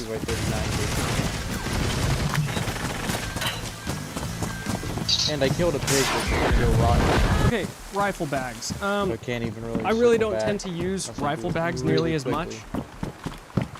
The biggest reason is because they look like you're carrying a rifle. I know people will typically be like, oh, I'm just going to get a guitar case and make it look like I'm not actually carrying a gun. It's basically guitars are expensive too. And if you're worried about having someone take your stuff, carrying something that looks like you're carrying a rifle, or leaving it in your car when you're going into town, or walking into the hotel room, clearly this looks like you have a gun. So if anything, when I'm taking my rifles with me, they're either being set in my trunk with a bunch of other intentional junk back there. So maybe I have diapers, grab a couple of those, McDonald's wrappers, and blanket, and just kind of make it look a little bit messy, and I'll hide my gear in there. Or if I am transporting my rifle, I don't do PvP, I'll break it in half and throw it in a duffel bag and carry that but like into survival-wise, the hotel room. Something that looks like I'm carrying clothes, really helps not a rifle. Something like this kind of screams, oh, that's about the size of a gun. It's tactical looking. It looks like there's a gun in there. Ooh, take your pick, but if you're going to the range and you're just taking one rifle and you want to be careful to not, the Memorial Day sale going on, so rack rash or the vibrations of your car put a bunch of dents and scratches into your optic, totally get it. And I only but all play things considered, so I tend to not use rifle cases really all that often. If anything, again, it's being broken down and put into either a backpack or a duffel, I only play or I'm just blatantly carrying it to the range from my car to the range. I used to know it by heart. There are some good bags out there. I used to have If anything, I would say make sure you're getting a bag that is the appropriate size for your gun. As a great example, some of my bolt guns, even with the suppressor removed, the muzzle still pokes out of the zipper. I wanted to play it when I was in fucking elementary school. And it'd be nice to really I don't know if you remember threads Frankie on that muzzle. on PC. So make sure you're measuring the overall length, whether the stock and fold or not, and pick a bag that's actually and it's kind of where I get the rifle. aesthetic, my like whole aesthetics when it comes to firearms. Like when I get another AK, Finally, if I guys, pimp we it have out, the it's sustainment going to bag. be So a this is PSO not, style we scope. don't pack this like it's a, again, bug out, And get home a bag that's Wasser designed to Romanian G, just because barely that's help what you I've get seen home forever in this within game. a It's 2 not to necessarily 3 a day bad event. setup. The sustainment bags that we try and build out are, in What our mind, designed what to help us sucks is the thrive PSO when and the we're PSOP are intentionally so leaving expensive home. now. Like when So, I was on like top of that, in elementary school, when we 'cause I was consider into what's actually guns, going like, as inside you of the know, bag, for a we long try to time keep and this just to a watching the layering market. system just like we do with our This plate before I carriers had and the chest ability to rigs do and anything. belts and such. We want to organize the gear and what's associated PSOs with used to it be like 200 all together bucks. in one compact Yo, bag. I So got as a an sub. example, I got the the sustainment bag submachine gun. holds from our Black. sustainment I have a gear. Glock. I am not loading this down with fighting gear. That's what my chest rig or belt or plate carrier should be carrying. I need a Now, knife. if I just want to grab this, What? I don't need to carry all the extra weight of my armor or my helmet or any of that other stuff. This is just simply to survive. Now, that's not to say that a bag like this can't also not a be Glock supplemented 26, though. I need with the or in official Glock and conjunction a with some sock. fighting gear.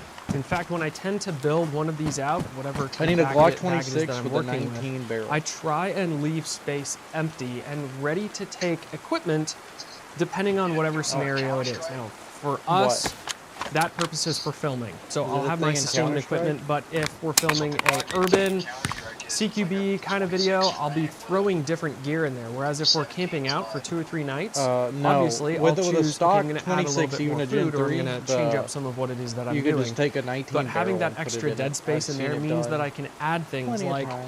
a brick of ammo, or I have a extra batteries 10/22 and night vision, magazine. and an extra radio to hand off to someone else. So I'm You know not the 100% CZs I've always wanted, maxing and out we the saw bag, which one. means that I saw again, one I that need was to have a little bit of left-handed. forethought about the They made a size bag 760 by that I'm gonna be 39 carrying. and a Now, one thing that I do for pretty much all and of a, my sustainment 5.4 bags, not and this 5.5, also goes back into the 5.56. assault style bags, is I'll add a female quick clip. I didn't know that. On the but side or on the it's strap also of the the bolt backpack, one of the mini bolt and then actions. carry down at the bottom in the in, empty space here a tripod. So the tripod legs go down below. this game.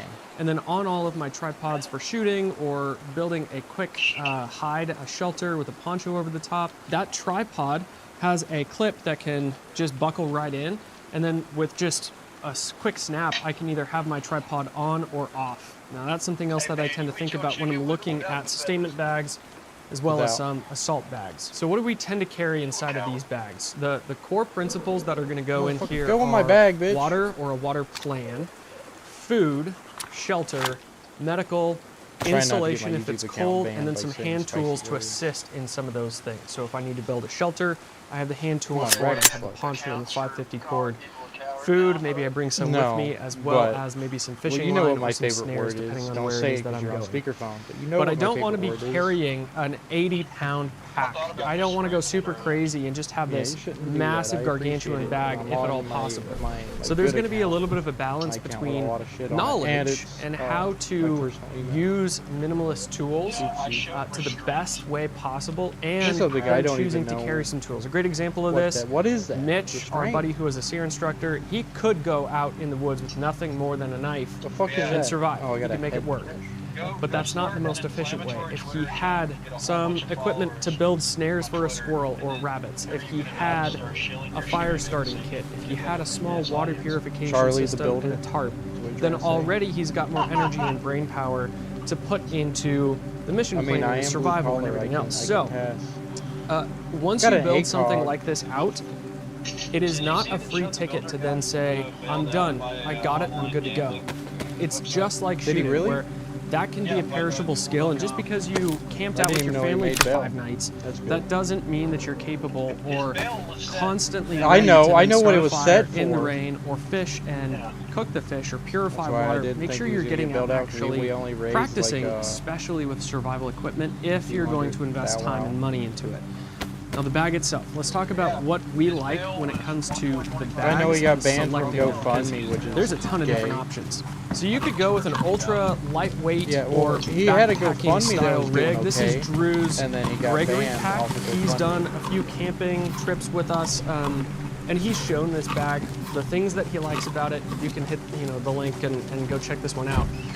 But yeah, this I'm is in a a really good pretty bag in that it doesn't look tactical compared to something like this The Volga Everly River. stock backtrack. With the molly on it, with the tan color, all those things, if I were to go anywhere other than out in the middle of the woods with something like this, it would stand out like a sore thumb. Whereas Drew's Gregory pack could be very urban or rural, on top of the fact that with some hack scrim, you could throw this on over the top and break up some of Hold those on to it. colors and make it blend in a little bit more. But this Now, game, just and like Stalker, we are not professionals when it comes to lightweight Very, backpacking, very but just like what they choose to do, generally they are not buying something that is heavy and waterproofed alone. We want a good, durable Fuck you, material zombie. I'm gonna lock you that's up in still here. as lightweight and functional as possible. But when it comes to waterproofing, a very common system is to buy, or maybe your backpack comes with it, a rain fly.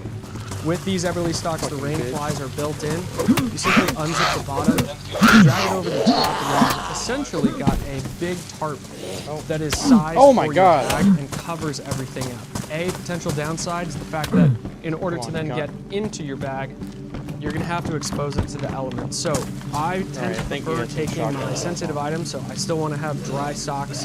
545, more wool, underwear and shirts. 545. In case I get cold and wet, I want to be able to throw something dry on, so I'm going to throw all of those things into something like a Cetus Summit this game, or pick your favorite brand dry it's bag very hard. that just So like the rolls thing that down and opens up the fastens gate, that off. backpack, Again, as previously knife, mentioned, gloves, you can and do the water same bottle, idea with trash because bags. You with can that, take some trash like bags, every river and stream is going to get pile you them up, sick. take some white tape and label what's actually in there. You don't have to spend an incredible amount of money.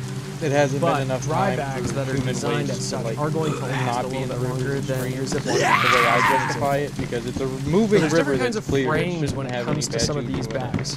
The You will Alice get pack is probably going to be the most common that you're going to find as far as like surplus gear goes, where the frame is external. There's a few upsides to this. You actually get should buy it. airflow behind your back, at least with this design. And this will both keep you warmer in cold environments and cooler in hot environments. So if you're wearing extra layers while you're hiking and it's freezing don't play cold Metro. outside, I hate that if game. that insulation on your which back one's is the game with compressed, the bag is with the pushing strip on your club back, that's interactive? That's the only it one I've is ever going played. to then compress that insulation and you're going to be colder. Same idea, we're getting airflow behind your back if No, I you thought are the wearing first this in one. the There, hot there's sun. one with like a The real other big upside to something like this is if you're wearing it with a plate carrier or a chest rig, that dead space, at least on this Alice frame, is going to miss Yeah, that's where as your far plate as I carrier got is when I sitting was, like, on your back. So 14. it's not going to be putting extra pressure You know and what? I'm compressing gonna make a onto hard. your back. I'm gonna There make a are hard upgraded save right shoulder here. straps and different kidney pads that you can get for some of these, especially because it love is external. You're able to just I got a swap knife. those out and make them a little bit more comfortable. Now that being said, Bro, I this have most game, the experience world is with my an oyster. internal frame like on this Everly Now I have to style. remember where those. So when I got fucking this pigs were. backtrack, FAC is forward, air control, track. This backpack, this is their Gen 1 of the bag.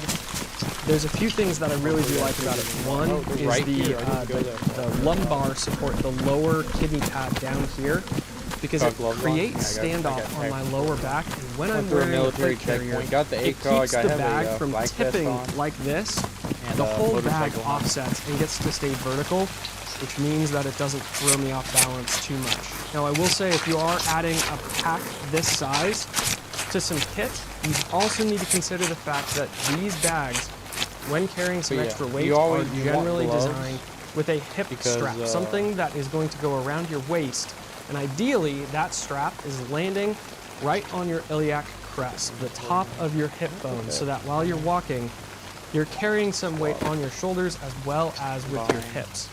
Now, if you're wearing a battle belt, you are carrying a belt, you're just not going to be able to use that hip strap. So then what a lot of guys will do is they'll take that hip strap, wrap it around the back of the backpack, That's and really just where you close it really off, wanna which means go. you are carrying more weight on your shoulders. So when I am then wearing my kit and gear with a sustainment pack, You can use generally bones to make a a pistol fishing belt hook. is not an option. I'm typically carrying all of my gear on a chest rig Not a big when fisherman. supplemented as well and supported with a drop sustainment that pack. So these are some of those little things that you need to start thinking through if you're considering building out a chest rig pork with a chops, plate get 'em hooked carrier, up. with a pack, and what can I Drop that on carry the ground. if I'm not carrying a belt. So that fat- make sure you think through some of those things. That super Finally, calorie dense survival when you're food. packing your backpack, the idea is to put the heaviest stuff at the top and closest to your back, right at the top of your back. And when you can get that bag MREs are higher, super cheap, which is above your very head weird even, given it does the start to current displace some of that situation weight globally. that feels like it's going to be pulling you down and back on No, your I know. shoulders. I But something to watch out I have for a few is if you are humanitarian doing that ration, with, say, a box, ballistic but helmet they're not or the a bump best. helmet, and you're But wearing MREs night are vision, super cheap. if you do go MREs are prone super or if you cheap. lean forward and you try and look up, if the back of your head Like is right now, you bumping can get into a the back of case the backpack, for like less than $10. you're not going to be able MRE, which to has actually been, like, move the your going head rate up. for So years. these are just some of those little things that when combined, you need to think through. And ideally, you get to test out that bag, borrow it from a buddy, rent it from a But I need company, to buy and more try food it. prep. before What I you need go to do spring is some get out of money on debt. it. When I first got this That's what I Fact need to Track do. bag And get a from Everly job. stock, I felt like it was Don't a think little my bit small YouTube for streaming me. career is going to. The more that I went out, the more practice I got, the more classes that I took from Mitch, the more experience Maybe I that just I need to had. No, I need to make the a more video stuff started to come about out how of the bag, in-range and banned the me better for my this size pronouns. bag actually started to fit me. So just for reference, this backtrack from Everly stock is 2,800 cubic inches and about 47 liters. So as far as the internal About me? size, that's what it can hold. And unless it's winter and Who it's has freezing a- cold 'cause you outside said and I need to InRange scale has up to a a bigger bag thread simply on just for InRange. food and Or insulation, about me.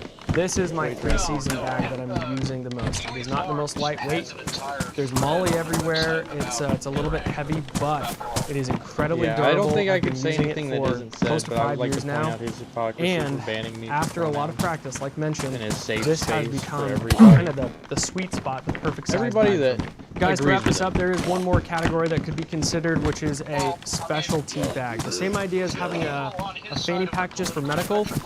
Drew has a sling bag that's designed for his FPV drone. All the batteries are charged. He's got all the extra goodies. Chem lights, pens, pencils, compasses, all the little parts and pieces that would go with that. He knows that he can just grab that. It's all item, coming back to throw me. it in a bigger duffel or throw it over his back, and he's got everything that he needs. The same could be done with Starlink. For you, the same may be done with, this is my long-range backpack. When I'm trying to shoot with my bolt gun, I just know that I need to grab this one thing and run. There is Yeah, a his time and a daily place for some of driver, those things. Kugelwagen. But all things considered, I have really boiled down my needs to a good EDC backpack that could double as a 24-hour pack or an assault pack if needed. And then Daisy's I want really a good hands-on. fanny It pack or teaches you a two lot in of order to things. carry medical or general purpose like, items. you I learn need how some to make a burlap organization sack, with DACA you know, pouches triangle or frame Velcro backpack. zipper pouches You know- that are you know going the into type. my Vertex backpacks. I'm really not using rifle bags all that much. I will use a hard Pelican case if I'm flying with it, but soft cases, really not that often. A duffel bag, man, I love those. I will take as I know many Cam as owns I it, can so if get he just buy it, he'll because probably re-download carrying it. a large amount of equipment all in one bag is so much easier And to then throw we in all the truck three than can play. 5 The or issue 6 is, different backpacks. me and Cam are like the And then, only of course, the people that are sustainment pack, experienced. having You something would- that basically the really hardest part can is you be can't. Well, I left think you can now, packed but you used to for not about be able 3 to months out of choose the your year, and then when spawn. winter rolls around, you just change Therefore, that out for cold it takes weather you gear. like 3 Otherwise, days you of should be ready to gameplay. go at all times. to Those meet are up really with my your boys. primary packs that I go to, sometimes supplemented by a few specialty packs that fill a but specific now I niche. think Again, they like have Starlink, customized drones or spawns. long range. So with this in mind, is be there a careful to fucking not just zombie go on spend money on the next cool backpack because someone like us or someone else said, this thing's amazing. No, think about Foil? what it is that you're going to be doing, what you would be using that backpack for. Consider how the organization could be upgraded or done better. Can you make changes to that organization after you buy the bag Get or in get here. stuck with what you got? If possible, try and borrow or rent Yeah, one I've been before you saying just go out and is that spend money not on it because loud on YouTube? yeah, stuff is getting expensive. Walk not with allowed that on backpack YouTube. for a It's while just if possible. profanity. Carry Is the duffel profanity not bag, so on and so forth. With that, guys, thank you very much for watching. Patreon, huge shout out I'm to calling you a guys. zombie. I'm not. We'll see you next week. I'm not hurting nobody's feet. What's up, dude? I told you don't play Metro. It's a really good game series. Oh, I don't like it. Oh, there we go. Oh, hell yeah. Ooh, okay. It's a little choppy for me. A little choppy. Whoa. A little choppy. Let's turn it down. I need to find. Oh, there we go. Ooh. Plasma pistol obtained. Plasma pistol obtained.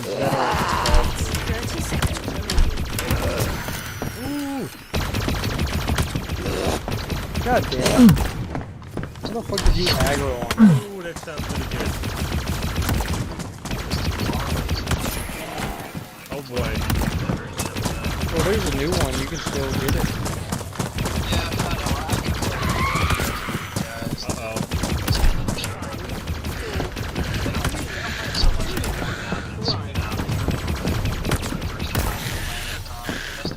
Pew pew pew. Pew pew pew. Oh, 3 stars, baby. You already know. You already know what it is. Let me turn down. How's the game audio? Turn my fucking audio. That was crisp, wasn't it? That was crisp. Oh boy. Oh boy. Let's little BR action. I got my Jameson and cranberry juice right here. Putting both headphones in, I think I hear a chicken. I do.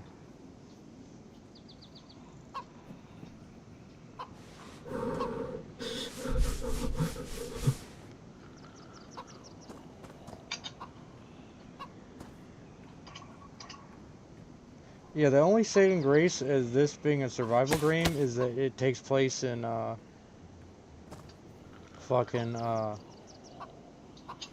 Takes place in a Greek island. No, it takes place in Czechoslovakia. And Are you talking about I'm thinking of it takes place in a Slavic country. It's actually based on Czechoslovakia, like the actual like buildings and stuff. But since it's based off of a former Soviet place, it's very it has a lot of gardens and stuff and like pear trees alongside the road. Like because you know in Europe they actually have stuff like that alongside the road because people used to throw their apple peels, you know, by the roadside and it'll spawn an apple tree. That was beneficial.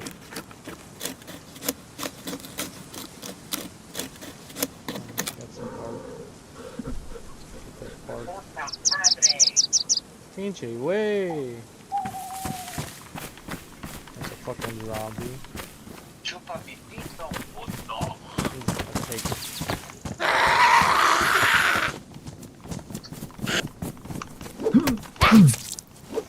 How did you cut me, cunt?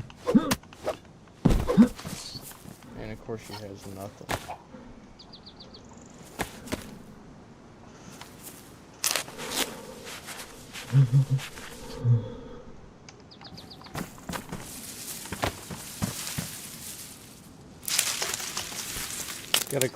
Gotta cook this pork before it goes bad. It's starting to spoil already.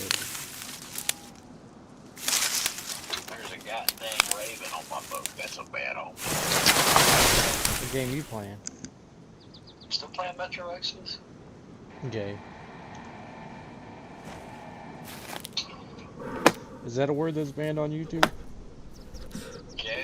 Yeah. I mean, you might get canceled, but it won't get you bopped. I'm not worried about being canceled. I'm uncancelable. I'm impotently rehirable.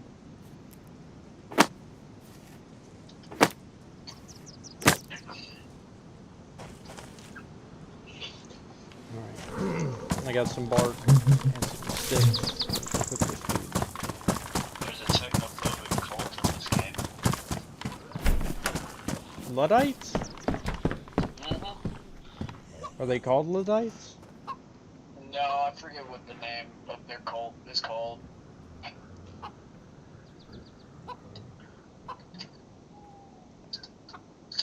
They're like, electricity is evil.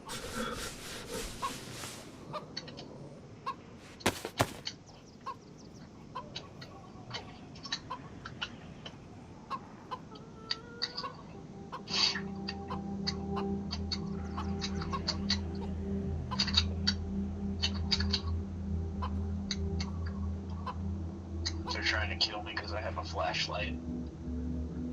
Why'd you pull that out on them? You dumb I had to stun on them, you know? Hey bro, I got this thing. It makes me see at night. You won't even believe it. Can you smoke, Alright, I'm gonna use a road flare. Can I smoke what? Can you smoke pork to make it last a long time?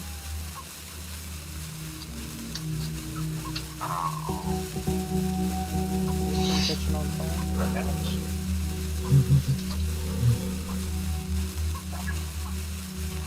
A technophobic cult, but they're using modern weaponry. How curious.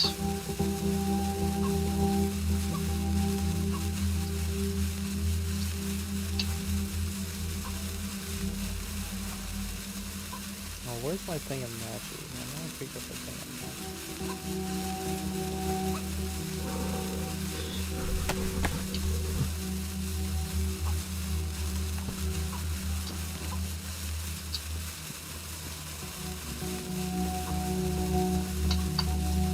How do I use the fucking matches?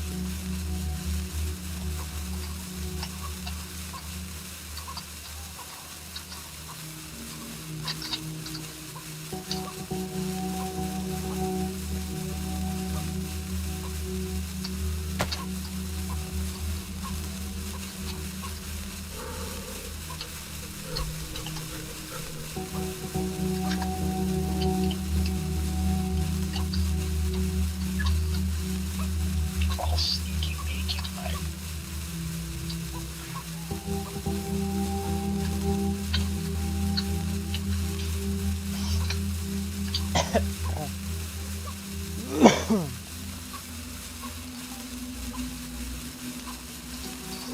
Can you look that up for me real quick?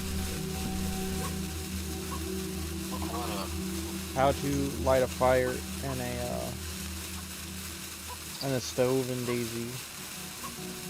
Almost said a bad word. I need something to do, bro. You can tab out. I can't tab out without showing the world.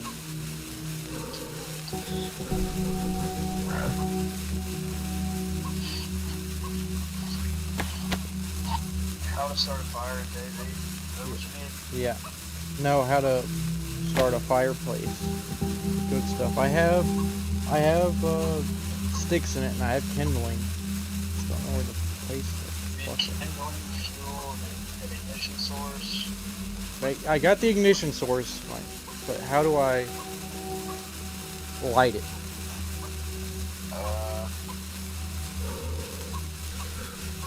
Put your matches or fire, your ignition source in your hand. Look directly at the fireplace that you placed on the ground and follow the prompt to ignite it. That's all I'm saying.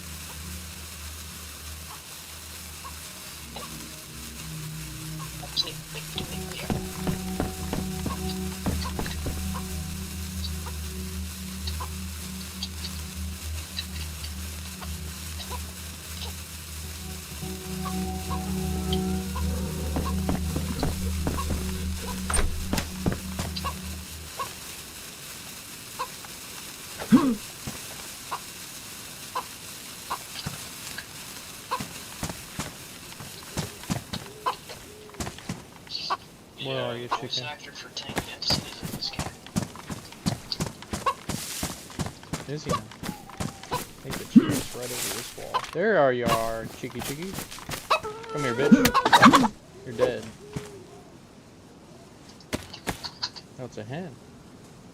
Skin and quarter.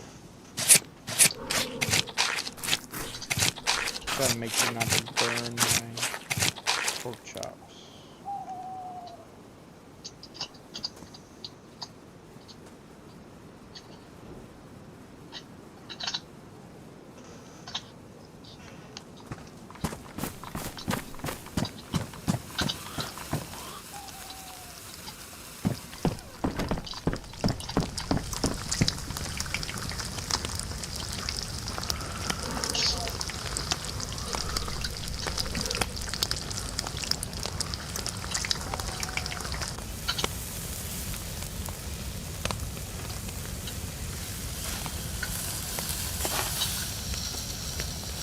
I burnt one. Be okay.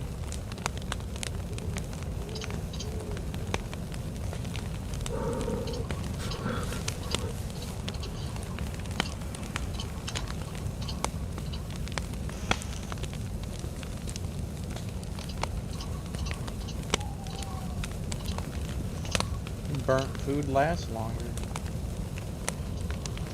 doesn't it? Pretty sure it does last longer.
What's the difference between a pork chop and a pork steak? Nothing, right? I guess it's a different cut of meat.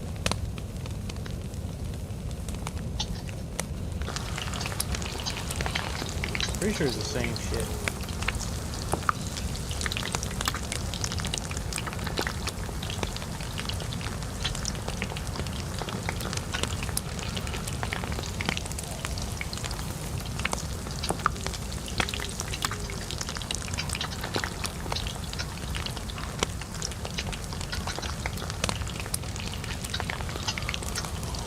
Such a bit words people.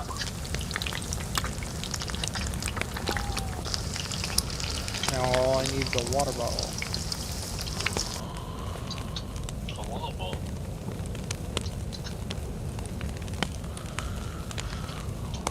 That's right. That's right. Come here. Get this dude with a stone cold stunner.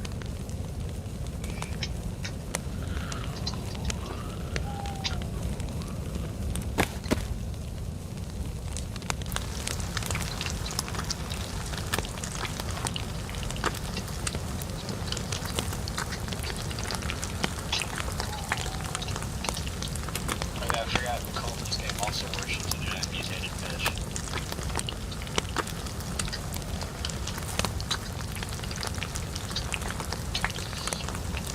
So, it's pretty cool.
That lasts a long time, doesn't it?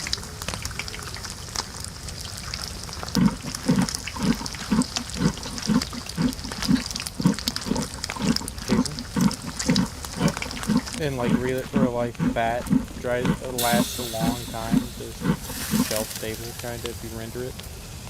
Dang it. I can hardly understand what you're saying. Fat lasts a long time, doesn't it? Fat? Yeah. I believe so. I want to say that's something that, you know, people used as a natural preservative for, you know, thousands of years before the advent of, you know, electricity and stuff like that. Why you come Like at me fat with all that water and Luddite stuff like bull that. crap, bro?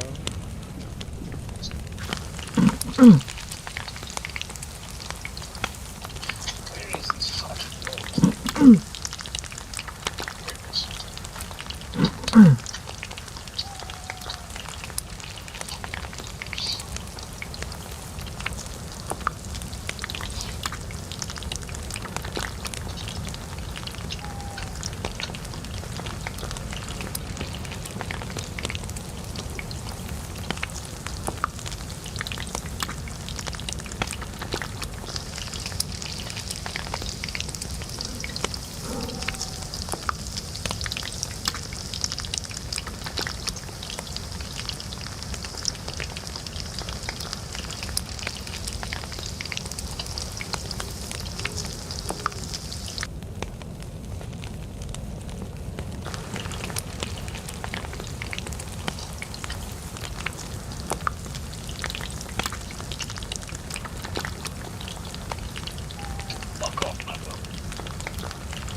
It's the zone finish.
Four rounds of 357 and the carbine. Got myself sick from eating overcooked pork. You know how it goes. Here we go. I accidentally took off my ruined clothes and now I cannot.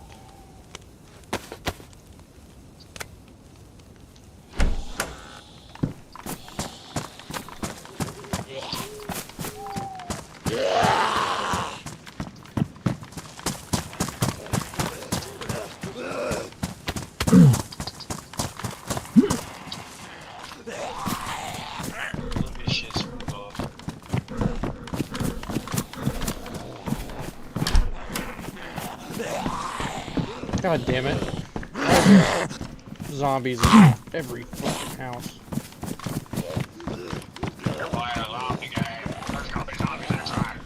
No, they don't spawn inside. I literally lock them inside. I put this shit on myself, bro.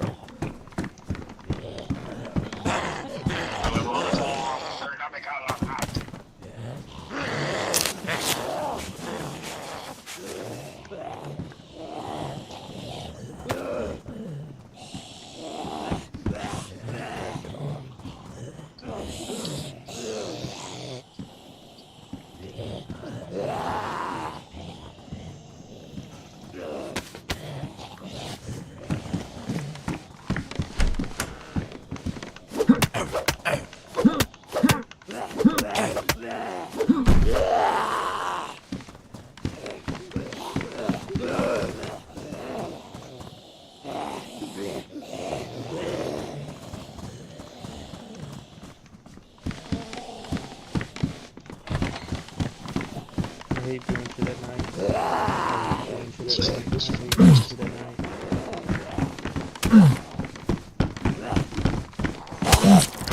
Damn it. Now I'm knocked out. Let's see if I die this time. I swear if I die, I'm going straight over to Tarkov. The better version of Metro. Tarkov.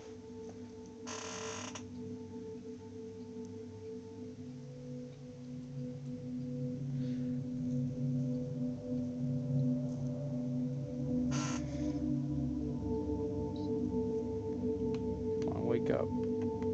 Wake up. How many viewers do I got? Just 3? Can you check?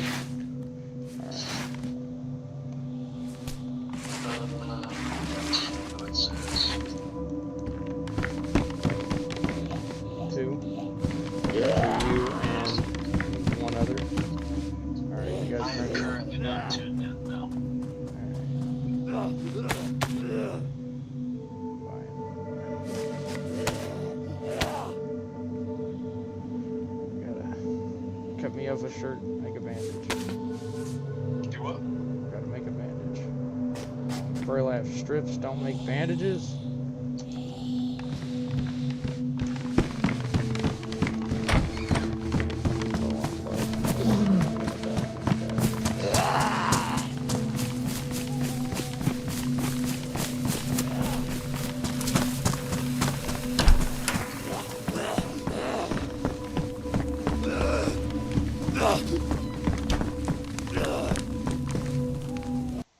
I'm dead.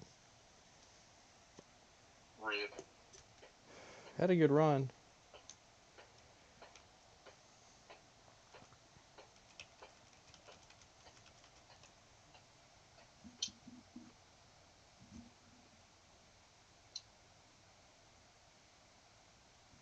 No, I haven't even viewed chats. Who was that Jubri7?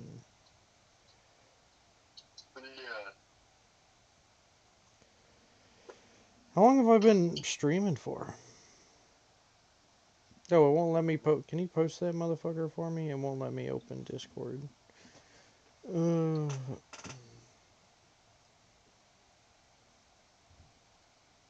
time to play some Tarkov. Be right back. Going to get me some pussy.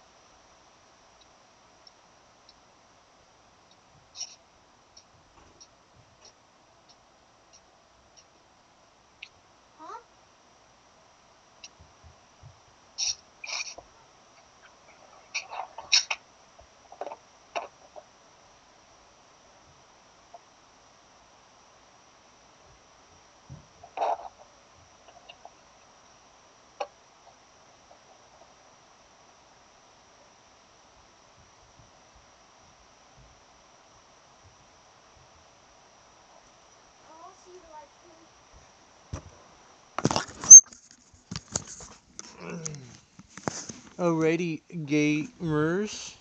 Emphasis on the word gay. Now coffee? What? You heard me. Called you gay. No.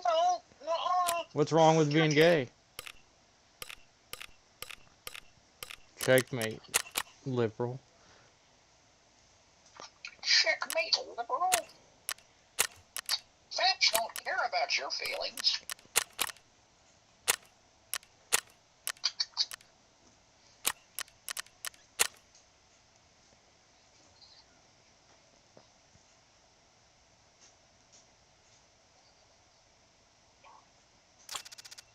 What the fuck? Friends. What's this guy's name?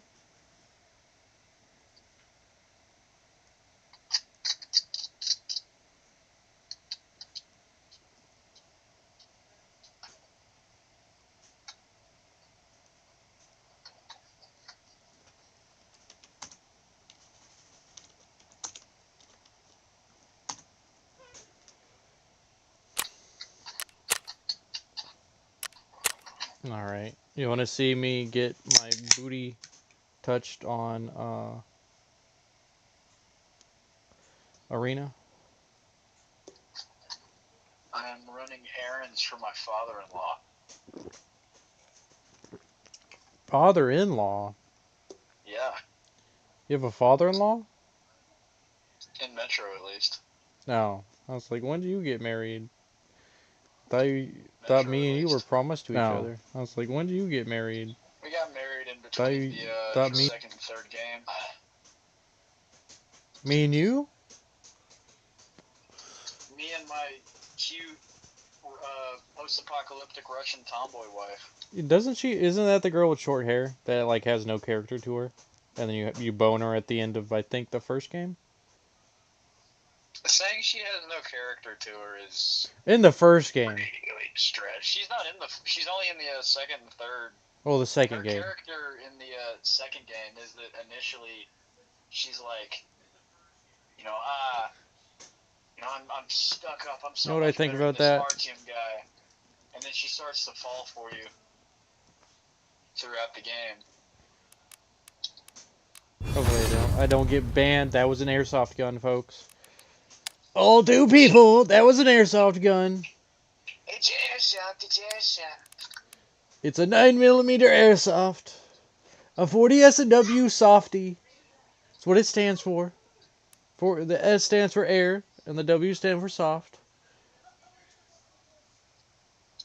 Oh, wait. Alright.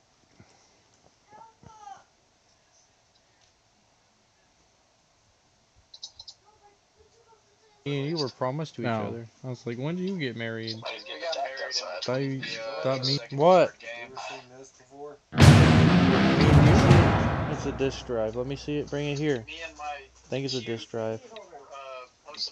Yeah, it's a disk drive. It's fine. I'll Doesn't repack she? it. Isn't that the You girl probably with hit short the hair button and that like smacked has it. no character to her, and then you bone her The at the computer's end gonna of, be I think, fine the though. first game. Saying she has no character to her is In the first game. really stretch. She's not in the. She's only in the second and third. Oh, the second Her game. character in the second game is that initially she's like, I'm gonna laser people with the 416 preset. You know what I think about that? guy, and then she starts to fall for you. They should have a 416 Rigby to Hopefully I don't get banned. That was an airsoft gun, folks. Oh, two people. That was an airsoft gun. It's airsoft. It's airsoft.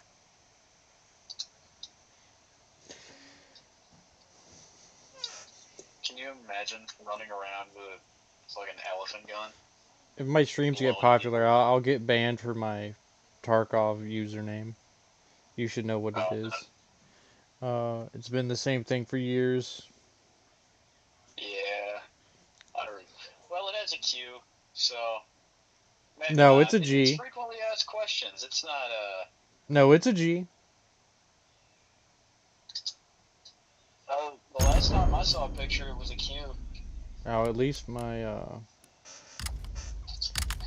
Alright, which one? I'm gonna go with the leg tenderizer.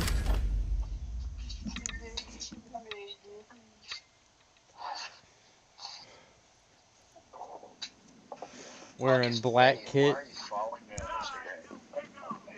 Because I don't have Instagram anymore.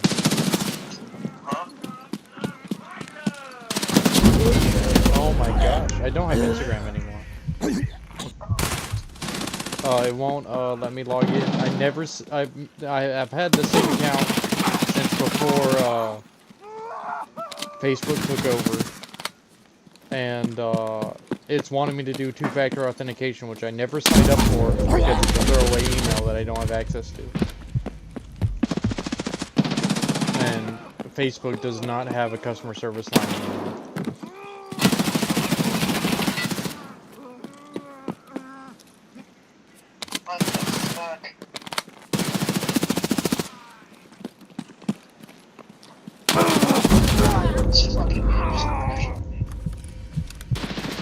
Yeah, that's why you didn't play Metro, that's why you play Tarkov, it never crashes. No, I like having fun when I play games. Well, you should play, Arena. It's pretty fun. I don't have enough room on my PC to re-download Tarkov. Well, you should. You should make room. No,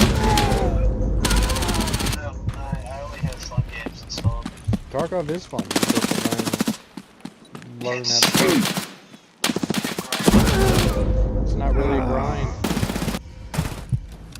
You literally can just scab and get everything. Now the leveling system is way too grindy. I hate it. I hate the leveling system now. Never had issues running fucking Metro Exodus. That's because your graphic card sucks. When I bought my graphics card, it was one, so it's not that old. Yeah, your graphic card sucks. It's got a cockroach living in it.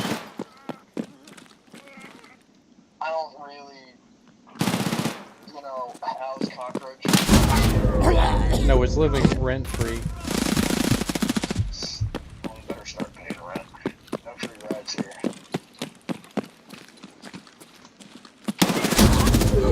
And of course, I shot him in the body, did 18 damage because I'm using grip rounds. Also, Tarkov isn't good anymore. I just want somebody to play with. It was good back when, like, you first tried it and you're like, yeah, no. It's just for luck of the draw, you know?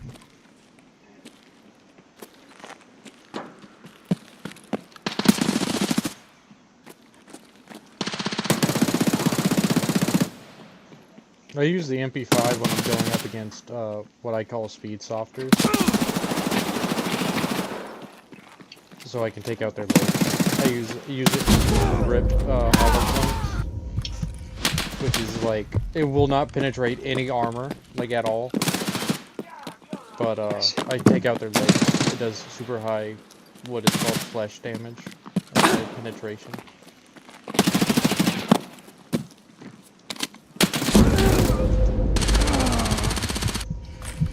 And there's a lot of speed software. That's what ruined Tarkov. It's not really the game developers, it's the player base. When it got popular, like a lot of, I believe CSGO retards started playing. Took out that dude's legs. Guarantee ya, he has auto-ejecting morphine now. Not a single hit? What? That's crazy. That's crazy, dog.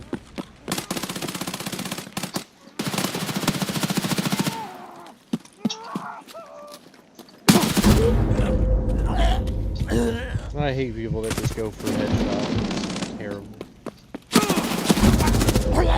And there went your leg, Buster.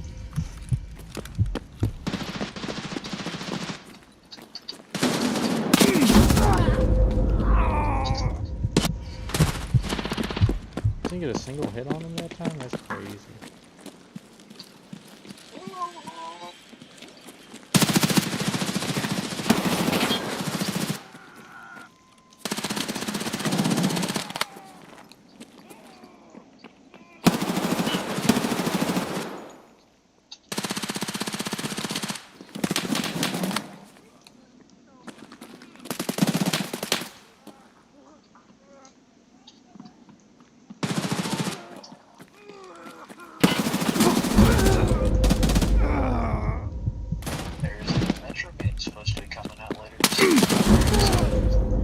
Is it gonna have boobies? Alright, I'll pre-order. I don't think it's available for pre-order yet, because somebody announced it.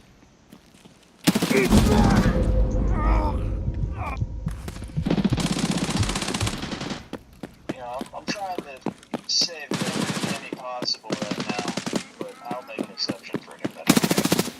I live this. But you won't buy Tarkov to play with me? I'm not spending. I mean DayZ. On a game I don't enjoy. I meant DayZ, not Tarkov.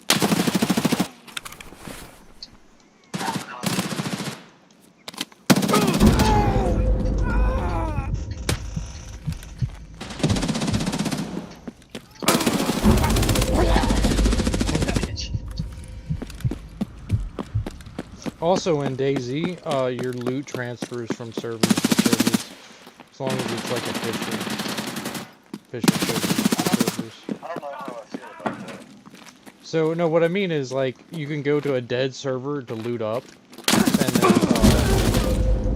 go to a highly, like if you want to do PvP and stuff, or like join a clan or some shit like that, go to the high populated servers. Because when the servers wipe, that's where all the loot is. I understand what you meant by that.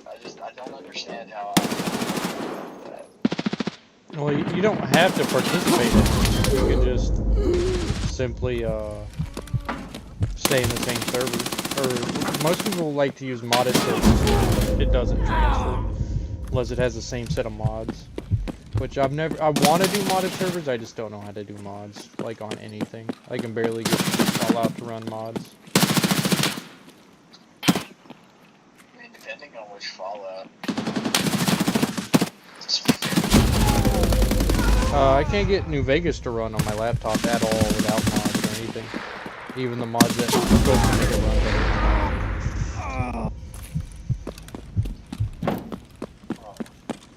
Once you get the 4 GB patch, I've had 2 crashes in New Vegas total since I got it. I mean, But New Vegas runs different on each PC, and also I'm a Windows 11 user. Came with the computer. Yeah, exactly. Came with the laptop. Can I? Well, I have to clear my PC to do that because I don't want to clear my shit.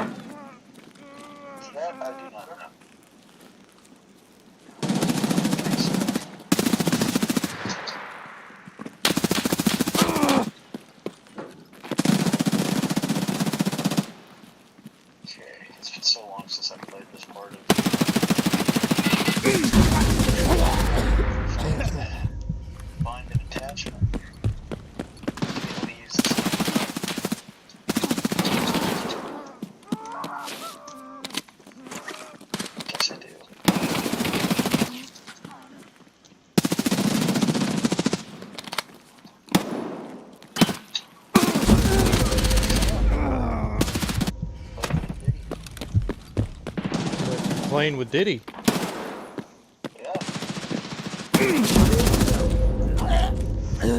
Dang, that guy's 100 HP away from being dead.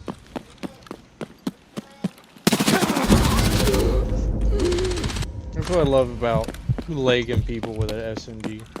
Like, a lot of the SMG turbo cards go for headshots. Nah, just leg them. Just get high flesh damage.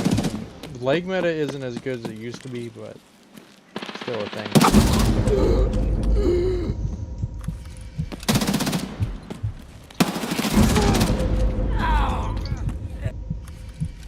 Took that guy's legs out.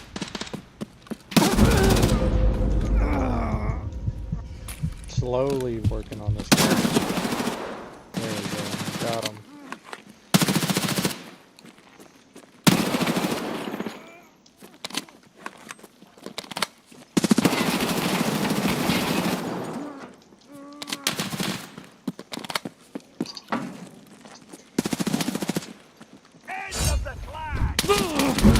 Ah, dang. 6th place. Last place.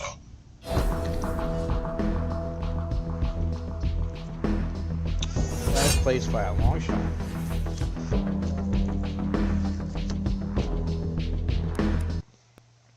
See what my new dailies are. Hiya. Smoking's bad, kids. You should do it.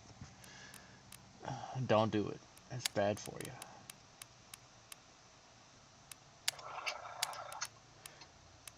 Smoking the reefer. No, I haven't done that in several weeks. Several weeks. Yeah.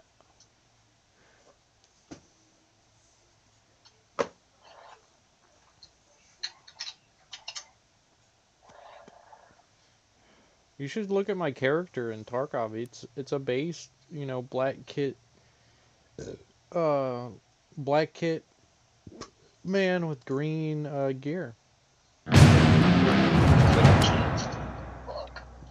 Yeah, you have two options in this life: Black Sun or Black Sun. Do you have a black sun? Yeah, the Nordic symbol. Yeah.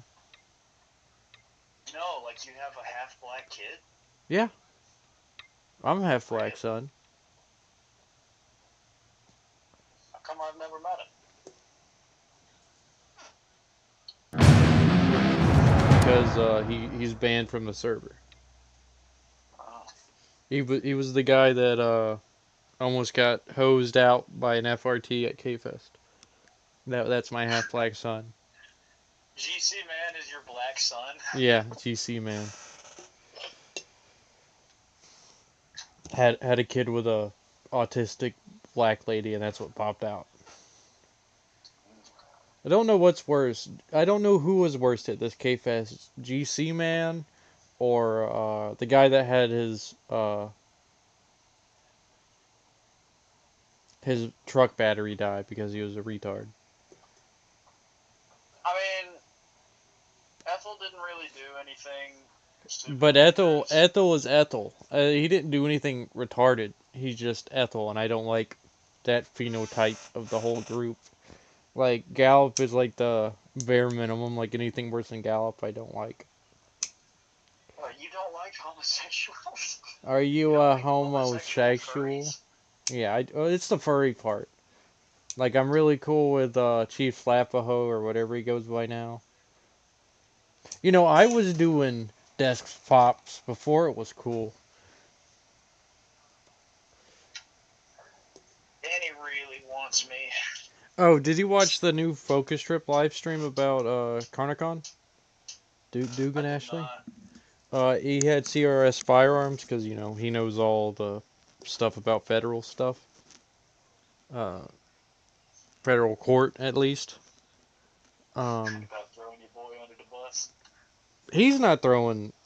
You know who did throw Dugan Ashley under the bus? No, I'm not saying CRS threw him under the bus. Whenever CRS first got arrested, there was a rumor going around that the only reason he didn't get the full 10 years is because he threw his accomplice under the bus. He didn't do that. He actually refused to cooperate. They were offering him fucking like, they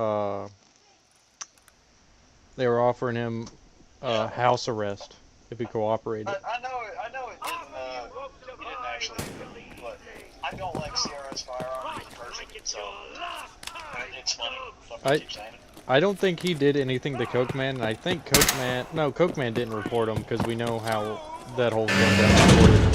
Which is super. 100% reported Cokeman server to the feds. I don't believe so. Yeah, he gloated about it. I'm sure he reported him for, you know, trying to dox him. That did happen.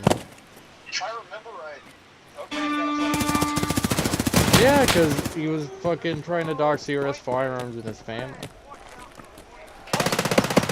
Yeah, you can go watch the new live stream. They go over it. And Focus Strip, you know, is friends with Cokeman. Cokeman tried to dox him? Not Cokeman, but people in his server that are good friends with Cokeman. It's the other person that made a whole bunch of YouTube videos about CRS firearms.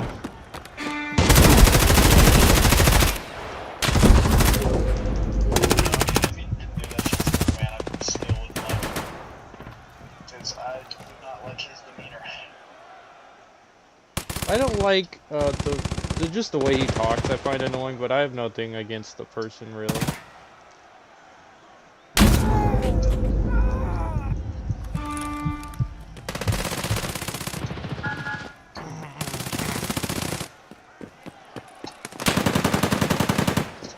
But yeah, watch the new Focus Strip video because they mentioned. My God, bro. And like he wasn't. Sorry on that, big dog. CRS, he was like, this so and so did this, and they were like, who? You know, Focus Strip. I was like, I'll tell you. It was CRS and like not CRS, but one of Cokeman's good friends. And I'm friends with Cokeman. You know, he's seen my video of the AK pistol.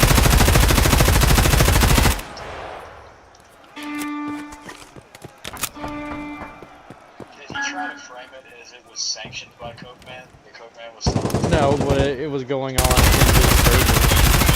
It was discussed in his server. It was discussed in his server, but because CRS Firearms was only in there for 2 minutes, he ended up doing that, because I vaguely remember this now. That was his dude named Cosmo,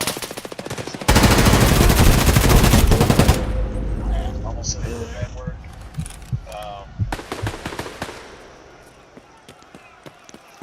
Yeah, they did like a coup.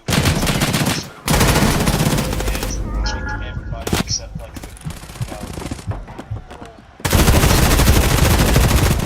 What's wrong with being a Nazi edge? They were so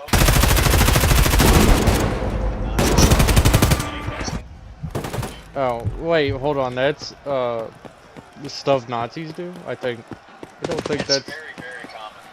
I don't think they're paying attention very much. Yeah, but oh, okay, so I guess if you're a American, you're a pedophile because a lot of Congress's inner circle is. Guess what? That's a stretch to say, because it would be a better comparison, but I'm not in support of the current government, never have been. What about when you were a lad? You pledged your allegiance to that flag. Hope you know. Child didn't know what I was saying, but you know. I stopped saying that in the middle school. I pledged allegiance to Texas every day. Oh yeah, I had a stretch. It wasn't a stretch, it was until I dropped out. But I would say the Texas pledge every day. Because I don't really have anything wrong with the Texas government. It's one of the more based governments in the U.S. And I like the governor. I know he isn't perfect. No man is, but compared to the rest of the politicians. I've said multiple times that he's Muslims and Indians flooding into Texas and taking over.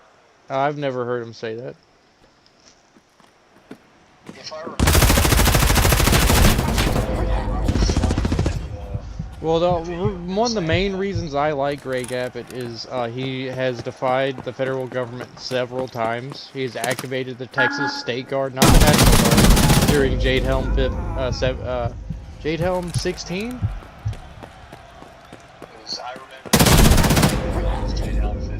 Yeah. No, he defied the government with the you know, he defied the government. Well, no, but he activated the Texas Guard and had them armed and ready to fight the National Guard if this training exercise wasn't a training exercise. But the party defied listen, the part, because you can look it up. They were outside of their joint base, ready to go in Austin. If it was, and they also surveyed all the training exercises armed. But with the stuff with the border and that park that's named after that Confederate that went to Mexico,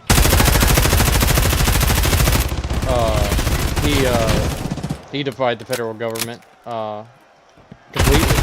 The Supreme Court said as much, and Biden said as much, and he sent him a letter saying "fuck off." You don't have the American people interest in mind. Words cannot overstate how badly I want Hot Why? I think he's running on his last term. He can only be so many terms as governor in Texas. Yeah. I think, what is it, like 3 or 4 terms? Because he's been in for a while. I do know they have a limit.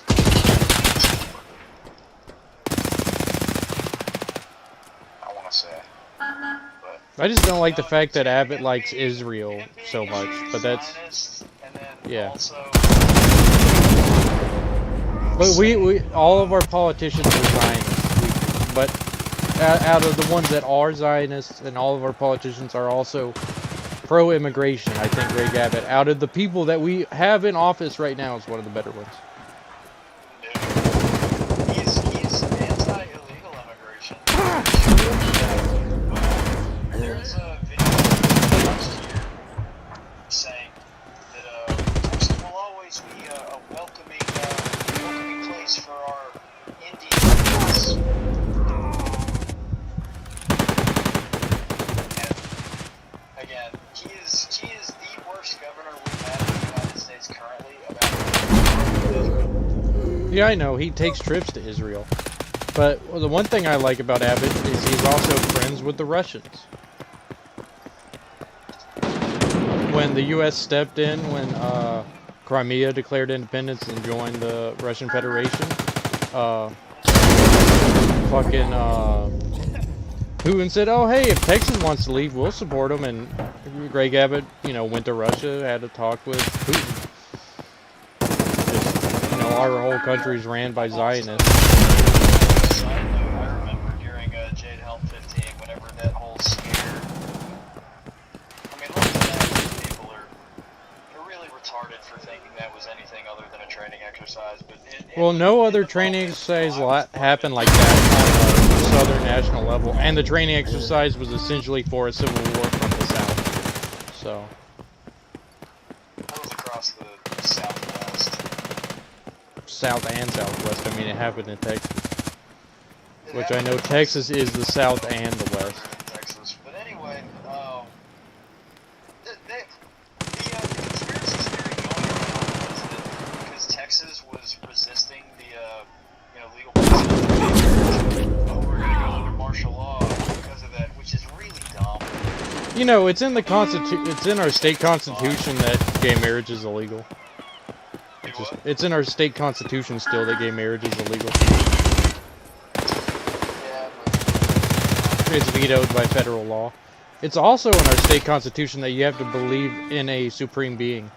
You have to believe in a God, not necessarily a Christian God.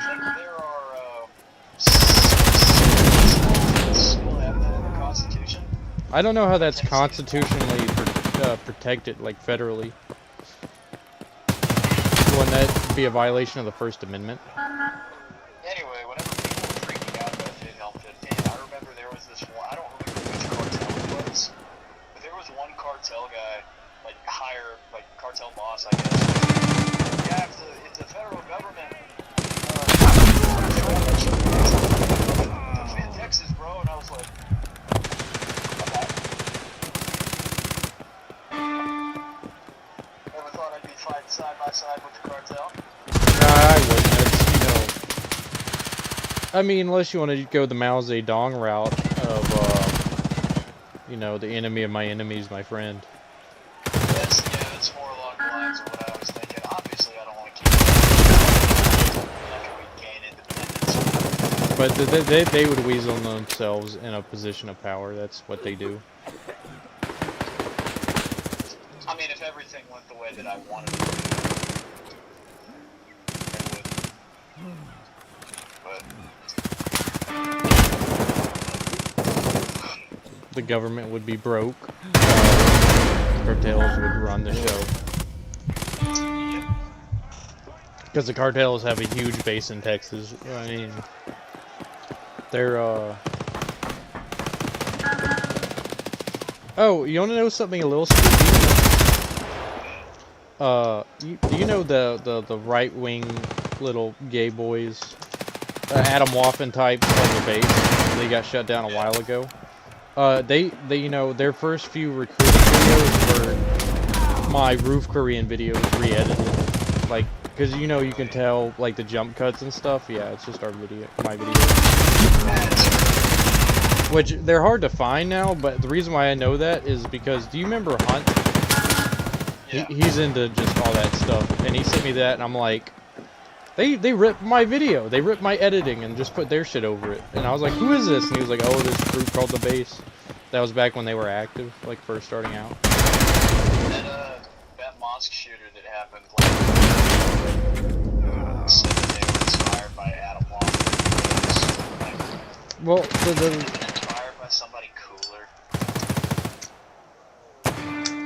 I mean, The Base was cooler than Adam Waffen. They actually had some OBSEC. Didn't stop them. Gay. Yeah, just killing. The reason why they got the base shut down is they wanted to kill a random guy. Like, why? That's so dumb. Why kill a random guy? Also, if a guy goes to all of your meets, and I mean all of them, and seemingly has unlimited funding, it's a fucking Fed, dude. Like, I don't know how they don't see that shit. If they have a super devoted member, unusually devoted, it's a Fed.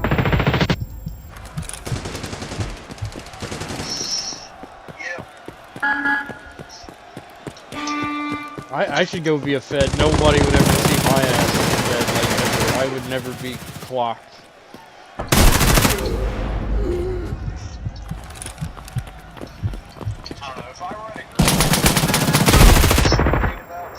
Infiltrators and more worried about close people turning CI.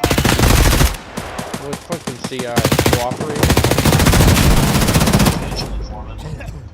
Well, you have to have it, some kind of. You have to have a loss of OBSEC to get a CI. You know.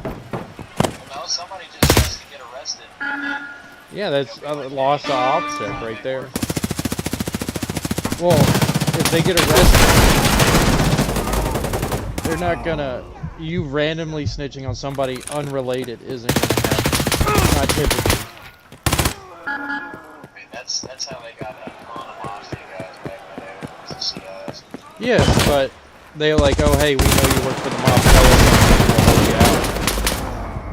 If you don't, if your OBSEC is so fucked that the police that arrested some random guy knows about your group, you're already on the short bus. The hell.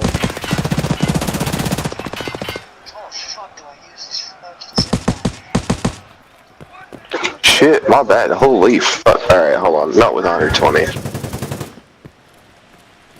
Also, I should not be saying none of this on YouTube Live. Oh, you really shouldn't. But have you watched the podcast with the guy that went into the base? The Fed? Retired.